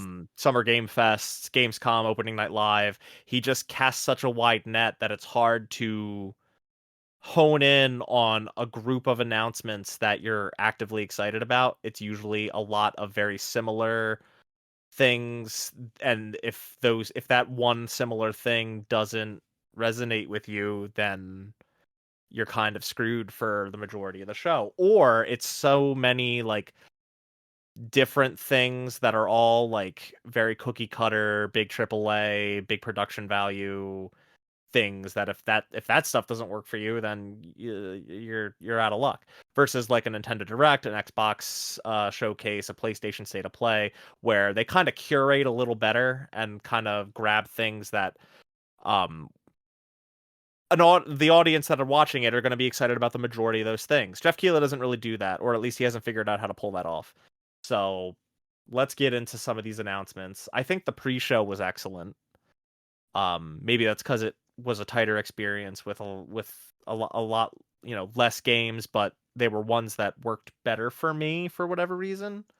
Yeah. Um, It it it did suffer from the similar aesthetic thing. Like I think the first 3 trailers had the like creepy cute vibe that has been really popular nowadays. well, the first one I want to call out is the actually the first game that was announced, which was the remake of Brothers: A Tale of Two Sons. I don't know if either of you guys played that game. No, it's the only one of those games that I didn't play, so I'm excited about this. Yeah, that's Joseph Ferris's first game, and that one's very, very good. It's interesting to see they're doing a remake of that, and it'll be interesting to see if it's still a single player experience controlling two people simultaneously, or if they add some sort of co-op element. Um, Considering that's kind of where his bread and butter has kind of become, with A Way Out and It Takes Two. Um, so we'll see. I really liked Brothers, so I'll definitely be checking that one out. Pony Island 2, I still have to play Inscription, but everything I've heard about Inscription tells me that I'm gonna love that game, so I'm kind of interested in Pony Island 2. Yeah, I want to play Inscription too, but this game looks so freaking creepy. Yeah, it's like, I from loved what it. I understand, Inscription is similarly like a fucking fever dream, so Yeah. definitely interested to check that out. Rise of the Golden Idol, that's another. It's a sequel to a game that became really big in small circles. That game being Case of the Golden Idol, a game that I really want to play. It's like a kind of similar, from what I understand, to like Return of the Obra Dinn. It's kind of like a point and click adventure game where you're kind of solving mysteries, and I don't know what Rise of the Golden Idol is going to be like, but just knowing that Case of the Golden Idol is supposed to be very good, I'm very intrigued by an upcoming sequel. Um, some other ones, Usual June looks interesting. There was a trailer for Assassin's Creed Nexus VR. If there's anything you guys want to call out, like just call them out. I'm just going Most down of the this list. stuff, there were very Those few are on the list. announcements Yeah, that I I can't. actually remember. Yeah. Yeah. The one or the last few I think are actually pretty big and important. We got a new trailer for Persona 3 Reload. Are you guys gonna check that out? No, not yet. I Okay. I can't get into the Persona games just because of the life sim stuff. I love Okay. I love the combat in the Persona games. It's just everything else that surrounds it is not my cup of tea. It's just a I'd s personal thing. I love the style, I love the music. I love everything about them, but the majority of the game. yeah, the other half of the game is not one that Yeah. works. You might I mean, it's kinda tricky for you because I feel like these games exclusively come out on Nintendo systems now, but, like, Shin Megami Shin Tensei Megami is Tensei, which yeah. for those who don't know, Persona and Shin Megami Tensei are, for all intents and purposes, it's the same Well, series, kinda. Persona is a sub-series of Sub-series, Shin Megami yeah. Tensei. Shin Megami Tensei is the main franchise that Persona is a Right, part of. It's just Persona became drastically more popular, at right. least in the West. No, I'd say probably in the East too. Um, Easier. huh? It's easier than Shin Megami Tensei. Like Shin Megami Tensei is Yeah. like turn-based on hard mode. Yeah, but, like, like, the things that Jason, you specifically like about Persona, it's like that's all Shin Megami Tensei is for the most part. Yeah, I So know. I I remember back in the day, I remember when the first Persona came out, the ads and see, for our younger listeners, back in the day, we had magazines with ads and demo discs. Oh, Oh, can you believe there was man. a time when you bought those magazines for those demo discs? Yep. I still have some of them. Those were the days. Yep. Those were the days. We also got a trailer for the fantasy-based Persona Metaphor Refantatio, which I think looks cool as hell, even though that's a ridiculous name. Um, but it really is just like it's this Persona, but like not in modern day Tokyo. It's like a fantasy world. Yeah. Right. Um, I think that looks really cool. You know, a lot this is for me, a lot of these announcements, the ones that don't have gameplay in it in some way, shape, or form, Yes. it's very difficult for me to feel excited. Oh, Thank you, Delilah. Metaphor had I was gameplay. the same way. It did? I don't know. Yeah. I guess I just remember like anime It characters. Yeah, I just remember seeing a lot of, like, conversations between anime characters, and the No, same goes for the n non a lot of the things you're gonna name off. It's just there was yeah, some well, CG a lot of trailer. those I'll probably honestly skip because most of those were those sci-fi cyberpunk shooters I was alluding to earlier. Right. Mhm. So I feel like we're all gonna kind of agree that they did nothing for us. The other big things from the pre-show, World of Goo 2. I guess Goo was pretty big back in the day when it came out on Yeah. I think Wii, so getting a sequel all these years later, pretty cool.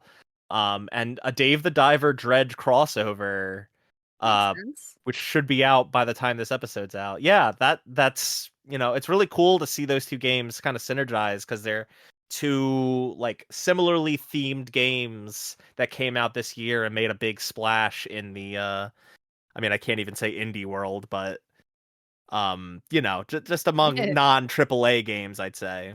Yeah. So pretty cool that that's happening. Yeah, I've never played either of them, but I've seen them and it definitely makes sense to combine those IP. Yeah. Do we want to dive into the main show now? Sure. They Yeah. opened with Exodus. This is that game that's starring Matthew McConaughey. Jason, I think you had something to say about this. Did I? Well, I was actually very excited at first. I'm a big fan of Matthew McConaughey, and I think Interstellar there are a lot of people who hate on Interstellar. I think it's low-key one of Christopher Nolan's underrated gems, but that's a whole different discussion and a whole different Yeah, medium. I feel like Anyway, that's a big discussion to have. yeah, yeah, yeah. But yeah. So again, like Delilah said earlier, the trailer like had me hooked on the concept, but we didn't see any gameplay. Yeah, So I was right. just like, And it was the game that kind of set the precedent for what the night was going to be, which is lots of sci-fi shooters with yeah. absolutely I nothing more than a cinematic trailer. Of all of the sci-fi shooters with just cinematic trailers and no gameplay, Exodus is the one that I remember the most. Um, and had the only real cool concept. It looks like it's going to deal with time dilation. There's a love story there. Guy sacrifices himself for his wife. Um, like the pieces are there for an interesting narrative concept. We just didn't see gameplay. That's kind of, and of all of the rest of them, just kind of were bland in their presentation, didn't really know what it was about. But this one, at least, like, I have some idea of what it is, even if I haven't seen the actual game. Yeah. I love Um, Interstellar as a movie, and mm, you know, seeing that those concepts are going to be put into the video game sounds cool. I got a lot of Mass Effect vibes. I heard later that it was actually ex BioWare developers, which could be a good thing. The art direction was a little strange to me. The boxy faces didn't really do much, but That, like, again, Pixar-y kind of yeah, style. it was strange. But I would have to see more before I decide to put it on my list. Right, you gotta see yeah. the actual engine, what it looks like in game, yeah. I Yeah, also I Because have it could be cool. I yeah. also have no idea who Matthew McConaughey was in that game. Like I don't know, maybe I missed his face at some point, but I could not tell who he was. He might be a voiceover for a character that wasn't even in the trailer, who knows? Yeah. I would Why would you not put a character voiced by Matthew McConaughey in a trailer? Especially a reveal trailer? I do not know. Yeah, especially when he's the one that introduced the game, yeah, I don't know. Um, moving on though, we finally got, it was long rumored. We finally got confirmation of God of War Ragnarok DLC called Valhalla. It should be out now as of the time of this recording. Are you guys gonna play this? God of Should we do an War, more episode on like it? God of War. No, Hey this DLC was a very, like, I get people are excited because it's, like, out now and whatnot, and it was Yeah. a surprise. It was kind of out of nowhere, but it's like it's just, to me, God of War Ragnarok's combat is not good enough to warrant playing over and over again in a roguelite. Go listen to our Mhm. episode on it to find out our thoughts on on that game for the most Like, part. unless there's substantial story to this roguelite, I don't which really I don't think know there is. what there is, yeah, to that. Um, I was excited to see Kratos hear the music. The combination of hearing any God of War music will get me hyped Yeah. perpetually forever. However, to hear it's a roguelike, I'm like, okay, is there story here? Is there something that would be make it worth playing? Because I don't have an interest in playing God of War just for the combat. I play it also for the story. Um, so I'm curious to know. I mean, it's free. I can't complain, so I can check it out and decide. Um, I just hope that there's some kind of story beat that's worth latching onto and maybe even talking about in the future. But it seems like Sony's going in the direction of making all of their major IP roguelikes having like a mode, because I think they're doing it with The Last of Us Part 2 as well with the remake. So I find that an interesting I direction. think a lot of this is potentially leftovers from canceled development for all these live service projects they were going for. I think The Last of Us Mm, Part 2, that roguelike thing, is probably the leftovers from the, factions thing that was canceled. Well, was Um, Factions not canceled? no, it wasn't canceled. or Oh, not canceled, but, put on ice, basically. Yeah, because Bungie took a look at it and said, "Yeah, no."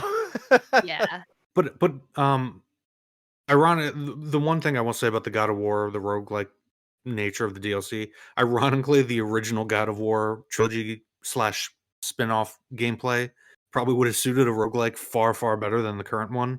Like, I actually Yeah. would have been excited if it was, like, a separate thing you entered into and you were playing, like, old school God of War in a roguelike. That would have been awesome. Yeah, but, this is apparently the best God of War's ever been, guys, right? And got that loot system. It definitely lends to a roguelike. I'm not happy about it either. I'm kind of being facetious here.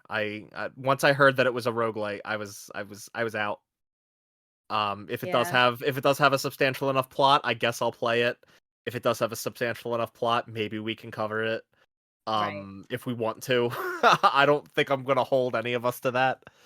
Because yeah, I'm not excited about it whatsoever. But at least it's Ditto. free, which is cool, I yeah. guess. Yeah. It's free DLC, so that's neat. I got really excited about Big Walk because I really liked Untitled Goose Game, and then that game kind of looks like a social party game, and instantly became deflated. Um, we don't really know a lot, where there wasn't really any gameplay to go off of for the most part. But I got very hyped, and then kind of lost interest quickly once we saw more of it. It gave me Bug Sacks vibes, like that disturbing kind of Yeah, aesthetic. because it's like photorealistic environment with I like just thought you said bug sex, and I was like, "Wait, what?" And then I put it together, bug snacks. Yeah, I was like, yeah, Delilah, what have you been watching lately?" weird corners of the internet, man. Yeah. No, I see that comparison, and honestly, I don't know. It's got me a little nervous because I again really liked Untitled Goose Game. So I guess I'll be cautiously optimistic for now with that. Yeah. They started off with some really big heavy hitters here because I feel like we all the ones early in the show are worth like just talking through. So Senua's Saga Hellblade 2 finally has a release year. It was the first game ever revealed to be coming to the Xbox Series X. Uh, did that do anything for you guys? I mean, I love the first Hellblade game, so I'm sold either way. And honestly, the engine looks incredible. I wish I would have seen more combat, more gameplay. I know the combat's not really the Yeah, focus; it's more the story and the sound design and the puzzle Yeah. solving. But it would have been nice to see a little bit more combat because we have just seen how beautiful this game's gonna be. And I thought the performance was pretty cool too. I dug it, but for a game that's been announced for this long, I think we could have used a release date rather than uh Yeah, was it a window or not even? it's It just was just a year. 2024. Yeah, Yeah. just next year. especially considering how many like the console wars stuff is so dumb. But like considering how many like Xbox people were like, oh, the Game Awards is snubbing X. They don't like Xbox. They only like PlayStation. And it's true, Xbox wasn't very well represented. It would have probably done Xbox Well, well to have something there for their It was people, the well, but hold. most representative because of Kojima. Yeah, well, and we'll get to that. But as far as we'll get representation to for that. Yeah. Xbox goes, it's like two of their biggest games this year were nominated for awards, Forza and Hi-Fi Rush. No, no, no, It's no. like, I know. I'm just speaking to like again, if you're like really about that console war shit, you need to check your yeah, life. And and this is coming from somebody who remembers when that term was coined, and it was Nintendo and Sega. yeah, Yeah. right. PlayStation wasn't even a thing yet. There's a whole book about that. Yeah. Yep, Um, I have it. yeah, so do And I. as somebody who grew up with a Sega Genesis and not a Super Nintendo, I got made fun of for that shit. So Oh, I can imagine. But like even as far as announcements go, like Xbox I think had more to show or at least more substantial things to reveal than PlayStation did. Definitely more than Nintendo because Nintendo wasn't here at all. Right. Um right. so it's like I don't know, I feel like Xbox actually showed up pretty big for the show and I think the bigger problem is just how do they announced their console with Hellblade 2 and it's been this long and it's so funny because Yeah. I feel like at the time Hellblade 2 was announced, I would have loved it if it came out like within a year of that. And now my tastes I feel like have changed in just these 3 short years that I feel like that game's going to come out and I'm going to pick it apart and Yeah, not really enjoy it at all, and I which haven't sucks played because it I liked the myself. first one a lot. Go I ahead. haven't played it myself, but I know the story of the first one. I know how it concludes. I'm more curious where they're gonna go with it. Next game on the list, I this was one of those, it's just a cutscene kind of trailer, no gameplay whatsoever. But I'm a little more excited about this one because it's being worked on by Ikumi Nakamura's new studio. She's the very bubbly Japanese Yes. developer. Yeah, she made a lot of big waves for herself when she was on stage revealing Ghostwire Tokyo at when Bethesda had an E3 press conference back in the day. Her studio, I believe it's called Unseen, and their new game is Kemori. I'm looking forward to seeing more of that. I thought the trailer was pretty cool for a hype cinematic trailer. It was it was different to me. Was this the cyberpunk one with the android demon lady and the girls No. in the? Okay, never mind. Yeah, no, not that one. I don't even remember the name of that. So that Yeah, so exactly. So, So much oh, cyberpunk and I think the sci-fi. one Yeah. that was either Last Sentinel or the First Descendant. I can't Last remember. Sentinel. Last Sentinel. Okay, that's the one you're thinking of, Jason. Now, this was Okay. the one. There were a lot of people moving really fast through like a kind of Tokyo looking city, Oh yes, and this one like was one of them much was more like a colorful yeah, it was much more and like colorful. cartoony. Yeah, Yeah. we really don't know really what it is, Yeah, but it's really the pedigree behind it. Ikumi Nakamura, I really like her, and I'm just very interested in seeing where that game goes. So, speaking of Jason, you brought up Ori and the Blind Forest earlier. yep. That studio's new game was revealed, Moon Studio. They're making a kind of a Diablo looking like isometric action RPG. No Rest for the Wicked. What did you guys think of that? That one was like a name like that began with a K. It was like the titular character's name. I think I'm confusing the two. I think you're So thinking of all right. Tales of Kenzera Zao. Yes, Yeah, Kenzera's yeah. No. that's a Metroidvania looking game, which I think looks cool. But No But Rest for the no, I Wicked is like the go ahead. yeah, this one had more like that storybook, kind of the shaded character models that yeah, look cartoony but were 3D. Um I mean it looks cool. Need more info, which is kind of the theme of the night. Yeah, I mean, I think they did show like a little bit of gameplay for that, but yeah, I'd agree. More, I mean, it was a game reveal. Hopefully, there's more info soon. Um, I will Hey. say my partner, actually, my fiance. Hey. I guess I'll announce that to the Yeah. audience. Her one of her favorite games of all time is Ori. She really, Mhm. really is a big fan of Ori. She's a little disappointed that they're That making Oh, that's this not an game Ori too. instead. Well, Yeah. no, I mean there was an Ori too. It was Ori and the Will of the Wisps. She's just Oh, that's disappointed right. Yes, yes. because like this game isn't really what she wants from that studio. It's like I feel like she would be okay if there was or wasn't another Ori as long as it was something else that resonated with her. She's not a huge fan of RPGs to say the least, and Yeah, and it also just seems like this is gonna be much darker, like more yeah. Game of Thrones. I hate using this term. Well, I hate using it because Game of Thrones is basically just fantasy Dune. Yeah. It's more Dunesy, but yeah, just for common parlance sake, it seems like that is an influence as fantasy trends more towards what is referred to as grimdark, um, both in literature and in just media generally. I Yeah. think that the music was really good for the trailer and it made it look like it's gonna have a really impactful story. So that's cool, but again, need to see more Yeah. before I can get excited. The next big one Jason alluded to earlier, Sega is just off the walls. That was one of my Um, favorite announcements of the night, and it actually yeah, had but gameplay. I feel well, no, did they show gameplay of like the new Yes. projects or of the old original No. games that they're planning on rebooting? So I believe that Golden Axe bit of gameplay, which is the one just because Golden Axe Oh, is okay. one of the first games I ever played. I mentioned earlier Sega Genesis, but Golden Yeah. Axe, Streets of Rage, um, what else? Jet Set Radio was on there. I remember, Jesus, Oh, when and I just want to offer a clarification. Delilah is right by calling it Jet Grind Jack Radio. Ryan. It Yeah, was no, actually released in North America as Jet Grind Radio. oh, was it? Um, yeah, it was released here as Jet Grind Radio, and then I think when Jet Set Radio Future came out, it was just Jet Set Radio Future. Okay, then Not that's Jet my Grind bad. Radio. Sorry, No, I shut you down, Delilah. You were right. It's No, no, okay. I'm It's like admitting my Mother versus falsehood out of Earthbound. principle. yeah. Right, right. Or Final Um, Fantasy 3 versus 6, yeah. yeah. Oh, that's a whole other confusing can of worms. Yeah. But yeah, a new Crazy Taxi, new Golden Axe, new Jet Set Radio, new Shinobi, Streets of Rage.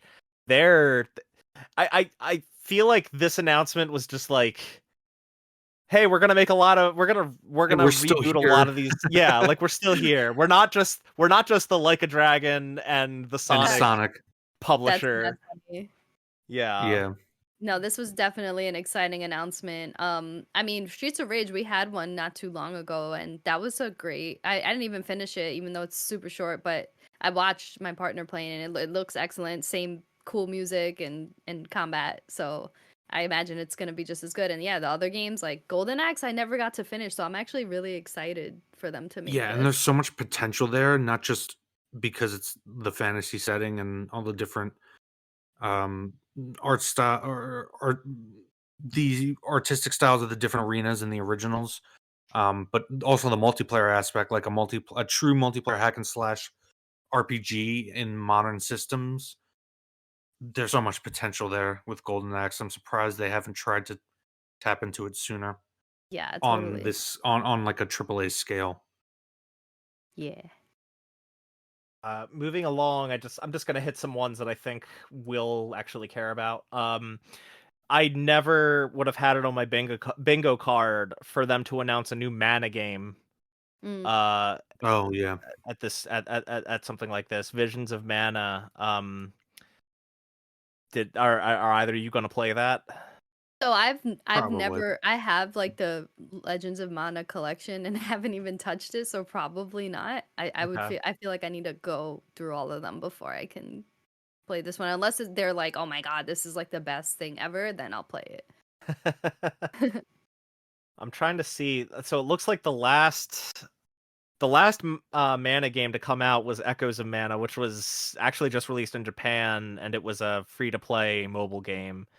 And then we got Trials of Mana in 2020, the collection of like the older ones in 2017, a remake of in 2018 of the first one.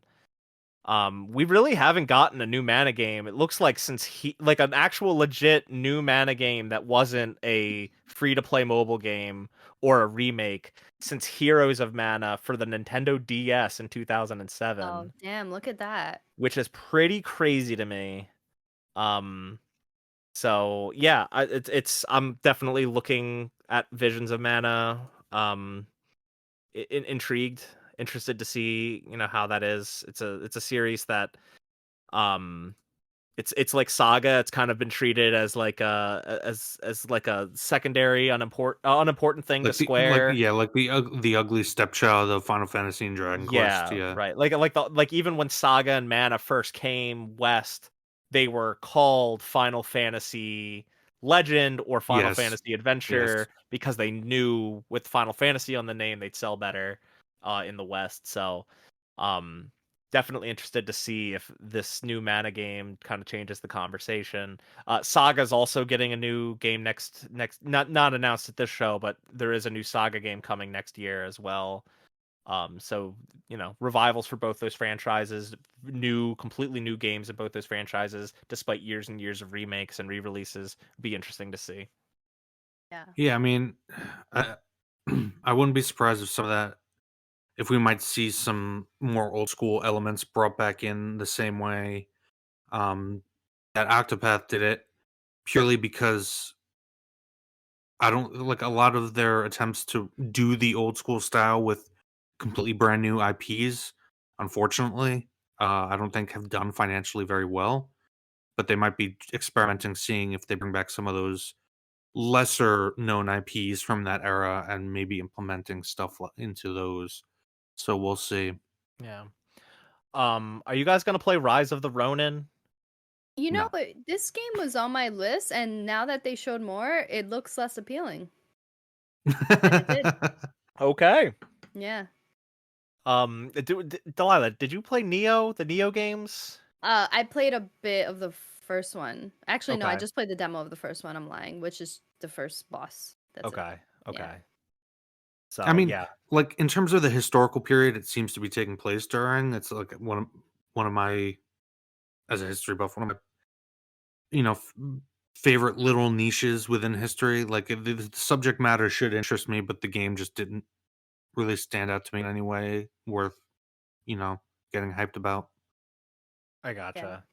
Yeah, I just and Delilah, you played some Wo-Long I Fallen say Dynasty, right? again, yeah, like I played only the first few Oh, okay. bosses, so yeah. Well, we did all play Stranger of Paradise, and which is Chaos. another Team Ninja joint. So, okay. I was just curious if you guys It's were too picking many that up. now. There's too many now. It's getting I know. overwhelming. They Yeah, should take a break. yeah. But Rise of the Ronin out March Delilah just 22nd. goes over to Team Ninja, walks in the studio. All right, you guys just need to take a break for a few years and come back, and then I'll be excited. Same thing with Fucking the Yakuza series. I'm like, can you oh yeah, please just take a 2-year long vacation? yeah. Thanks. But at least every single one of those games like It comes out and sells. makes Yeah. waves. Yeah, It's like true. Yeah. can't really say the same for Team Ninja. Yeah. Um, but anyway, okay, this is a big one. We got like I don't even know, like an 8-minute long reveal of OD, a Hideo Kojima game. Was So there anything to can, get from this? can I a really really short anecdote just because I'm a huge fan of Ridley Scott in cinema, and I just recently went to see the Napoleon movie, which was awful. Um, but Okay. Kojima is starting to give me Ridley, like current day Ridley Scott vibes, where you were once a fucking legend, and you seem to Yeah. have fallen in love with your own legend so much. I mean, with Kojima, the only thing really outside of Metal Gear has been Death Stranding, Yeah. which Been other things, I but like they weren't as big. Like Zone of the Enders, he helped produce. There was Boktai, Police Not, Snatcher, but like Metal Gear is his big claim to fame, obviously, and Death Stranding. Which you could right. argue Death Stranding is only a big claim to fame because of the fame he accumulated from Metal Yes, Gear. exact. Yeah, that game had And a lot of and controversy. I think that game is fucking atrocious. I love it. And that's Go kind of listen to where I our get to spoiler my cast on Death Stranding. Yes. yeah, and that's why I brought up Ridley Scott and having just seen Napoleon and being severely disappointed by it. Like I'm kind of getting those vibes. That's where Kojima is headed. I hope not, because Metal Gear. Just listen to any of our podcasts that we've done so far and may do in the future on Metal Gear. Yeah. I fucking adore those games. Even five, as bad as the story might have been, it's arguably one of the best gameplay sandboxes ever made. Period. Um, but Yeah. yeah, I guess. We got But none of that with OD. well, that's the thing is like OD was literally a trailer of some semi no notable actors that some people might recognize. I guess trying to be afraid of something. And then Kojima just talks about how making a horror game that will redefine what it means to be a horror game, and then Totally new a experience. semi famous director walks out and says he's working on it. In what capacity, we don't know. I mean, And that hey, was it. I wouldn't call No Jordan gameplay. Peele semi-famous. I I I mean, would most people don't know who he is by name. Like you can get a Nowadays, normal, an I don't average think I agree person. with that at I think all. You can nowadays get with an Get average. Out and You can get an average person who's like not on He Twitter and like they know the movie Get Out, but they won't know like, oh, that was directed by Jordan Peele in the same way that I don't know. like I think he's put out Jaws, oh, that's 3. directed by Steven Spielberg. Okay, Like, Jaws also has like 40 more years on any of yes, Jordan Peele's movies, Jason. I understand. I understand. I'm just saying the average person probably doesn't know who Jordan Peele is. I disagree, but anyway, continue. Get Um, Out. the real point I was getting at is that we don't even know what the actual game is, No, yeah. And to be fair, and we didn't it was know fucking 8 minutes long. It to was be 8 The minutes fair, of entire eyeballs. Good eyeball technology. yeah. You uh, had this like really obnoxious 8 minutes of nothing I mean other than I'm making a horror game for Xbox. it was mostly Kojima and Jordan Peele on stage circle jerking one another, which like Yes, that's my point. I Yes. like both of those guys, but like come on. Like I was like, I'm gonna tell Guillermo del Toro that you're doing this. Kojima's cheating on him. um Um, I think it looked really good in terms of like the facial animation and the eyeball stuff, eyeball reflections and whatever. But other than that, we have no idea what this game is. And anytime Hideo Kojima explains what a game is, it makes no sense, and you can't really get a sense. So, can I be excited about it? Probably, because I love horror games. Do I think it's probably going to be an acquired taste? Absolutely, just like Death Stranding. So yeah. yeah. Also, Um what? Sorry, Jordan Peele did Get Out and what? Us and Nope. Us and Nope. Okay. I haven't seen Us or Nope. Okay, Anyway, OD. cool. Yeah. Kojima on his regular Kojima shit. He had like a very grand entrance, walking through a goddamn door on stage. Apparently he hid some secret Silent Hill reference in the trailer, which like okay, haha, funny Kojima. It's definitely not a Silent Hill game because there's no way him and Konami would ever talk to each other or ever again. Um, But point is, yeah, what was that? It was 8 minutes of Kojima being Kojima, and it was a little excessive, even as a big Kojima fan. Yeah. It was definitely a lot to take in. Um, the Yeah, next and one considering, though, and I'll directly compare that with something we'll talk about in a little bit in terms of announcements. yeah, the next one though, Jurassic Park Survival, So excited. I that love took me by Jurassic surprise. Park. Yeah, and it's so funny because the night before the Game Awards, my fiance and I watched the first Jurassic Park Ah, the best because one. arguably the only good one. Um, and yeah, I was just so Ooh, cool. We hard. watched that, and then the next day we see a trailer for basically an Alien Isolation game, but like within Jurassic Park. Yeah, Well, I mean, it looks like it's just going to take set like some of those in the trailer, some of those set pieces. It's literally just scenes from the movie, like the exactly. kitchen scene with the velociraptors and the Mhm. Well, flare it scene with the seems T like Rex. it seems like it's supposed to be taking place like right after the first film. Oh, okay. Um, so like maybe the day after the first film. So like it's kind of like doing what Alien Isolation did, where it's very Did I miss? Wait, did I miss? Did we see gameplay from it? Because I only remember the very CG trailer. briefly at the very end. Okay, And it looks like it's a true survival game. It's not like you're killing the dinosaurs or fighting against them. It looks like Alien Isolation. It looks like you're trying to survive and just okay. more avoid and run away from them, which I sounds mean, if that's awesome. if that's the case, I'll fucking adore the game. If it's anything like Alien Isolation but Jurassic Park, Mhm. Oh yeah. Yeah. go see our Alien or listen to our Alien Isolation episode. Mhm. Yeah, yeah. Wow, we cover a lot of games. Look at us. Yeah, I tell you, we've done over 50 like episodes on like spoiler cast. We've done over 50 spoiler casts. We've been doing this a while. Yeah. We're dedicated here at Reap the Spoils, man. The next one, Black Myth Wukong. Are you guys gonna play this? I mean, I've been excited about this game since like 2019 when it Yeah, was supposed to release in 2020. And this is every the time, Journey to the West one, right? Yeah, yeah. yeah, and Yeah. every time they show new stuff on it, like I'm just like, wow, this enemy design is really amazing. And they just show new and unique enemies that I think the enemy design in and of itself, will probably rival like From Software and enemy design. But I feel like it's kind of like, I was so excited and I don't need to see anymore. I'm probably gonna play it anyway, but it's kind of dissipating just because it's taking so long. Like I don't mind Yeah. games taking time, but just kind of it's gonna release in 2020 now, 2021 now. Like this game got delayed like 50 times already. Where I'm just like, okay, whatever. It comes out when it comes out. I mean, I think the bigger thing is, or maybe not the bigger thing, but definitely a large contributing factor is it's a Souls like that is taking a while, and in the meantime, a lot of other Souls likes are coming out and kind of making people tired of the subgenre. Yes, You know, It like also absolutely. looks like because it was originally supposed to be PS4 that generation, like the previous generation, wasn't it?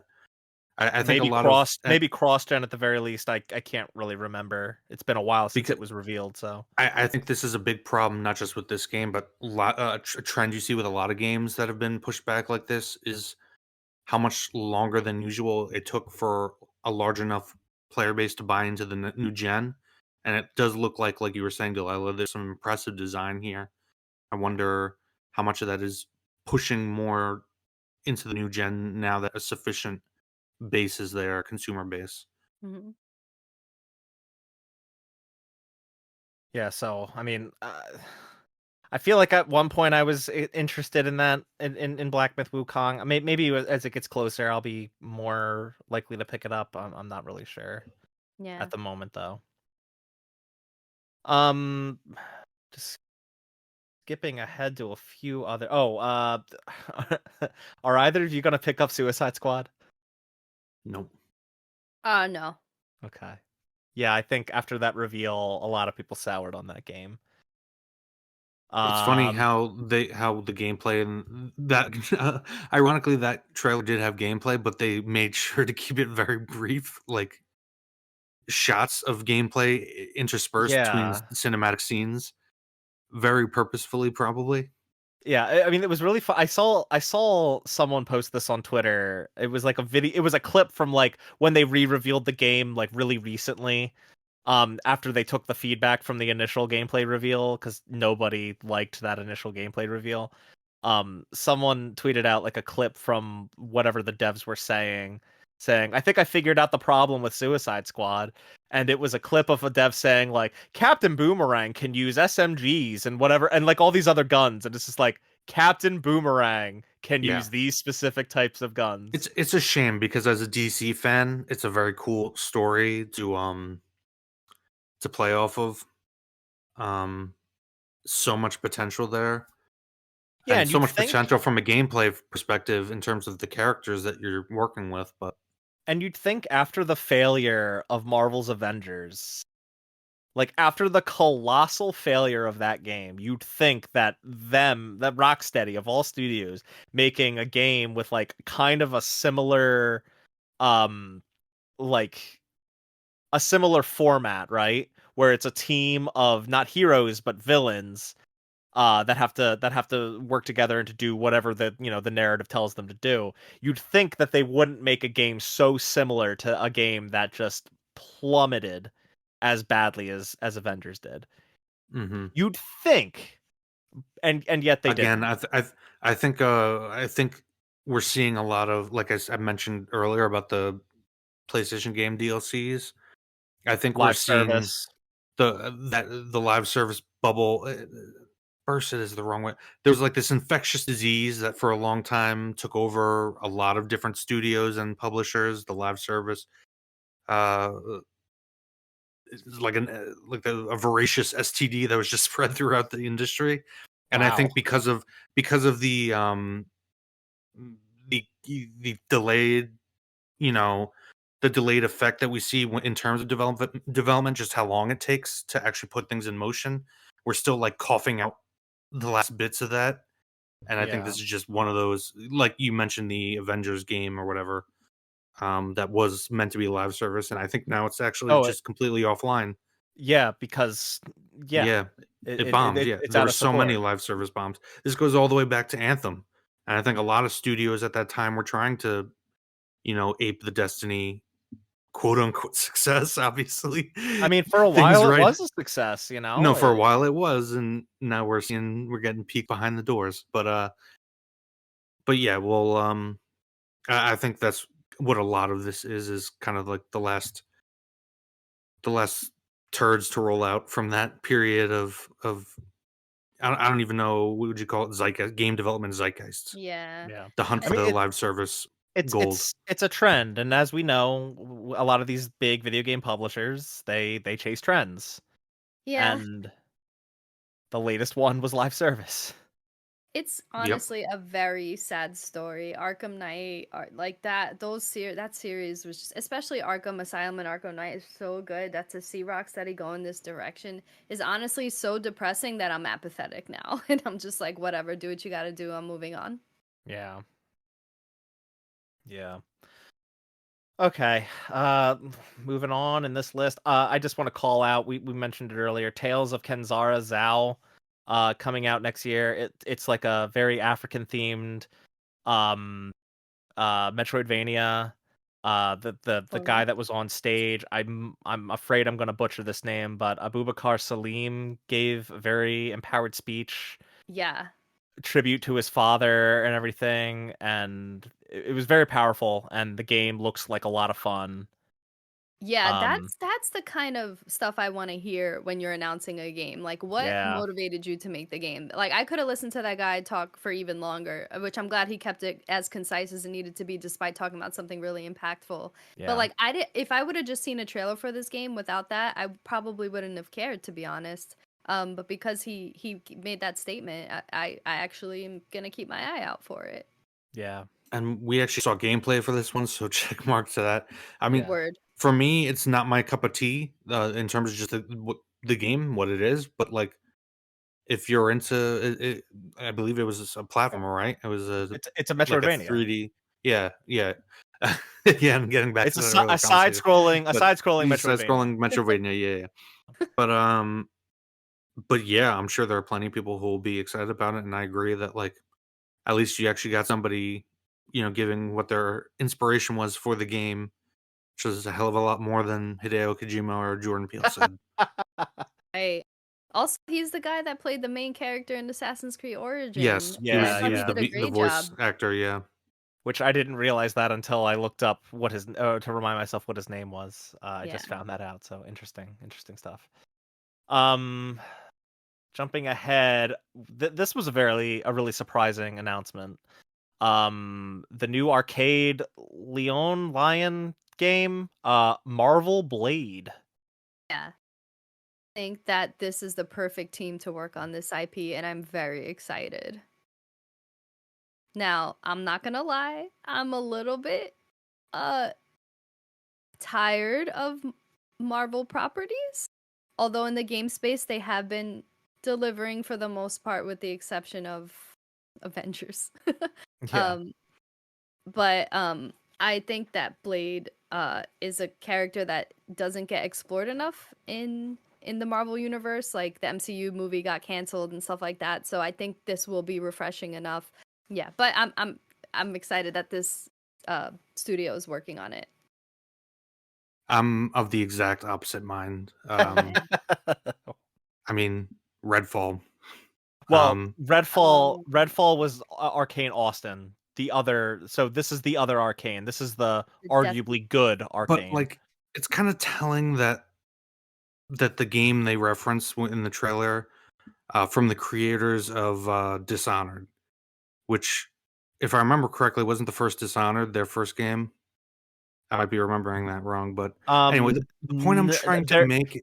that was Dishonored was their first game published by Bethesda, Okay, but okay, they made a few other games before Dishonored that weren't nearly as renowned or known. like I have worries because this studio, I don't think they've had as many successes as failures. Um, we'll see. I mean, it's certainly interesting to take Blade and put him in Paris, although at the same time, like Blade is an interesting character in his own right, and like Delilah, like you said, he's unexplored. But he also has, some interesting connections with other supernatural and street level Marvel characters that if they are looking to build a video game universe, like it seems they might be, you know, Well, you can throw in a Daredevil cameo or something. I don't know. We'll see. We have to see more of it. Again, we saw a CG trailer, so I don't know. I just have doubts because I it's mean, arcane. I think the one immediate thing that's gonna I feel kind of hamper this game is that this being developed by Arcane Lion, which again, Arcane Lion is not the same as Arcane Austin, who developed Redfall. This is the same Arcane that developed Dishonored and Deathloop. And yeah, Which that to be Deathloop was, fair, I didn't like Deathloop. yeah, no, not many people like Deathloop. Yeah, well, yet it got 10 out of 10s like everywhere. But Hey, so did Alan Wake too. Oh my god. God damn it, Jason. Yeah, I did not like Deathloop. But like I think the big thing that's going to hamper Marvel's Blade is the fact that it's developed by Arcane, who is owned by Xbox. Meanwhile, you have Spider-Man and you Ooh. have Wolverine being developed by Insomniac, who's owned by PlayStation. Like, can they really develop a Marvel video game universe? Well, that was the thing I was seeing online afterwards, is people arguing like, because I guess they didn't specifically put the Xbox logo or something like that. So that people, it's not official if it will be an exclusive, I'm sure it will be but though. it probably will. But we don't Yeah. know that for sure yet. Yeah. Like I think we recently got word that like absolute definitive confirmation that like Machine Games' Indiana Jones game will be Xbox exclusive. And Yeah, that sucks. Oh, I'm sure that there's going to be a lot that a lot of those debates are just going to be quashed because there's no reason to expect these games to be multi-platform anymore. yeah. Microsoft can look at them and say these will sell Xboxes or at the very least Game Pass subscriptions. So why would they bring them to the competitor system? Yeah, sure, they'll get some sales from those systems, but if they keep them to themselves, they can sell a subscription of their own, which they definitely want to do because that's kind of Xbox's and Microsoft's that's kind of their business strategy. But So again, we saw a CG trailer of Blade getting a shave in Paris. We don't know. Presumably, based on Arcane's past, this would be a first-person game. We really don't know anything about it other than it's Blade yeah, and it's being made by Arcane, yeah, it's and it just a takes place big, in Paris. like a really high profile announcement, and I thought it was important to call out. Yeah. Okay, Um, yep. what was that, Delilah? It's surprising as well. Oh yeah, yeah, big time. It was definitely a big surprise. Um, we talked about some of these. I'm skipping a lot of these because a lot of them I remember nothing about, and a lot of them were just they were just a lot of sci-fi shooters. I really can't Yep. overstate just how bland a lot of these cinematic trailers looked. Yeah. Um, I 100% agree. I was worried that I would be the outlier in saying that, but you yeah, guys seem to be saying it no. more than me.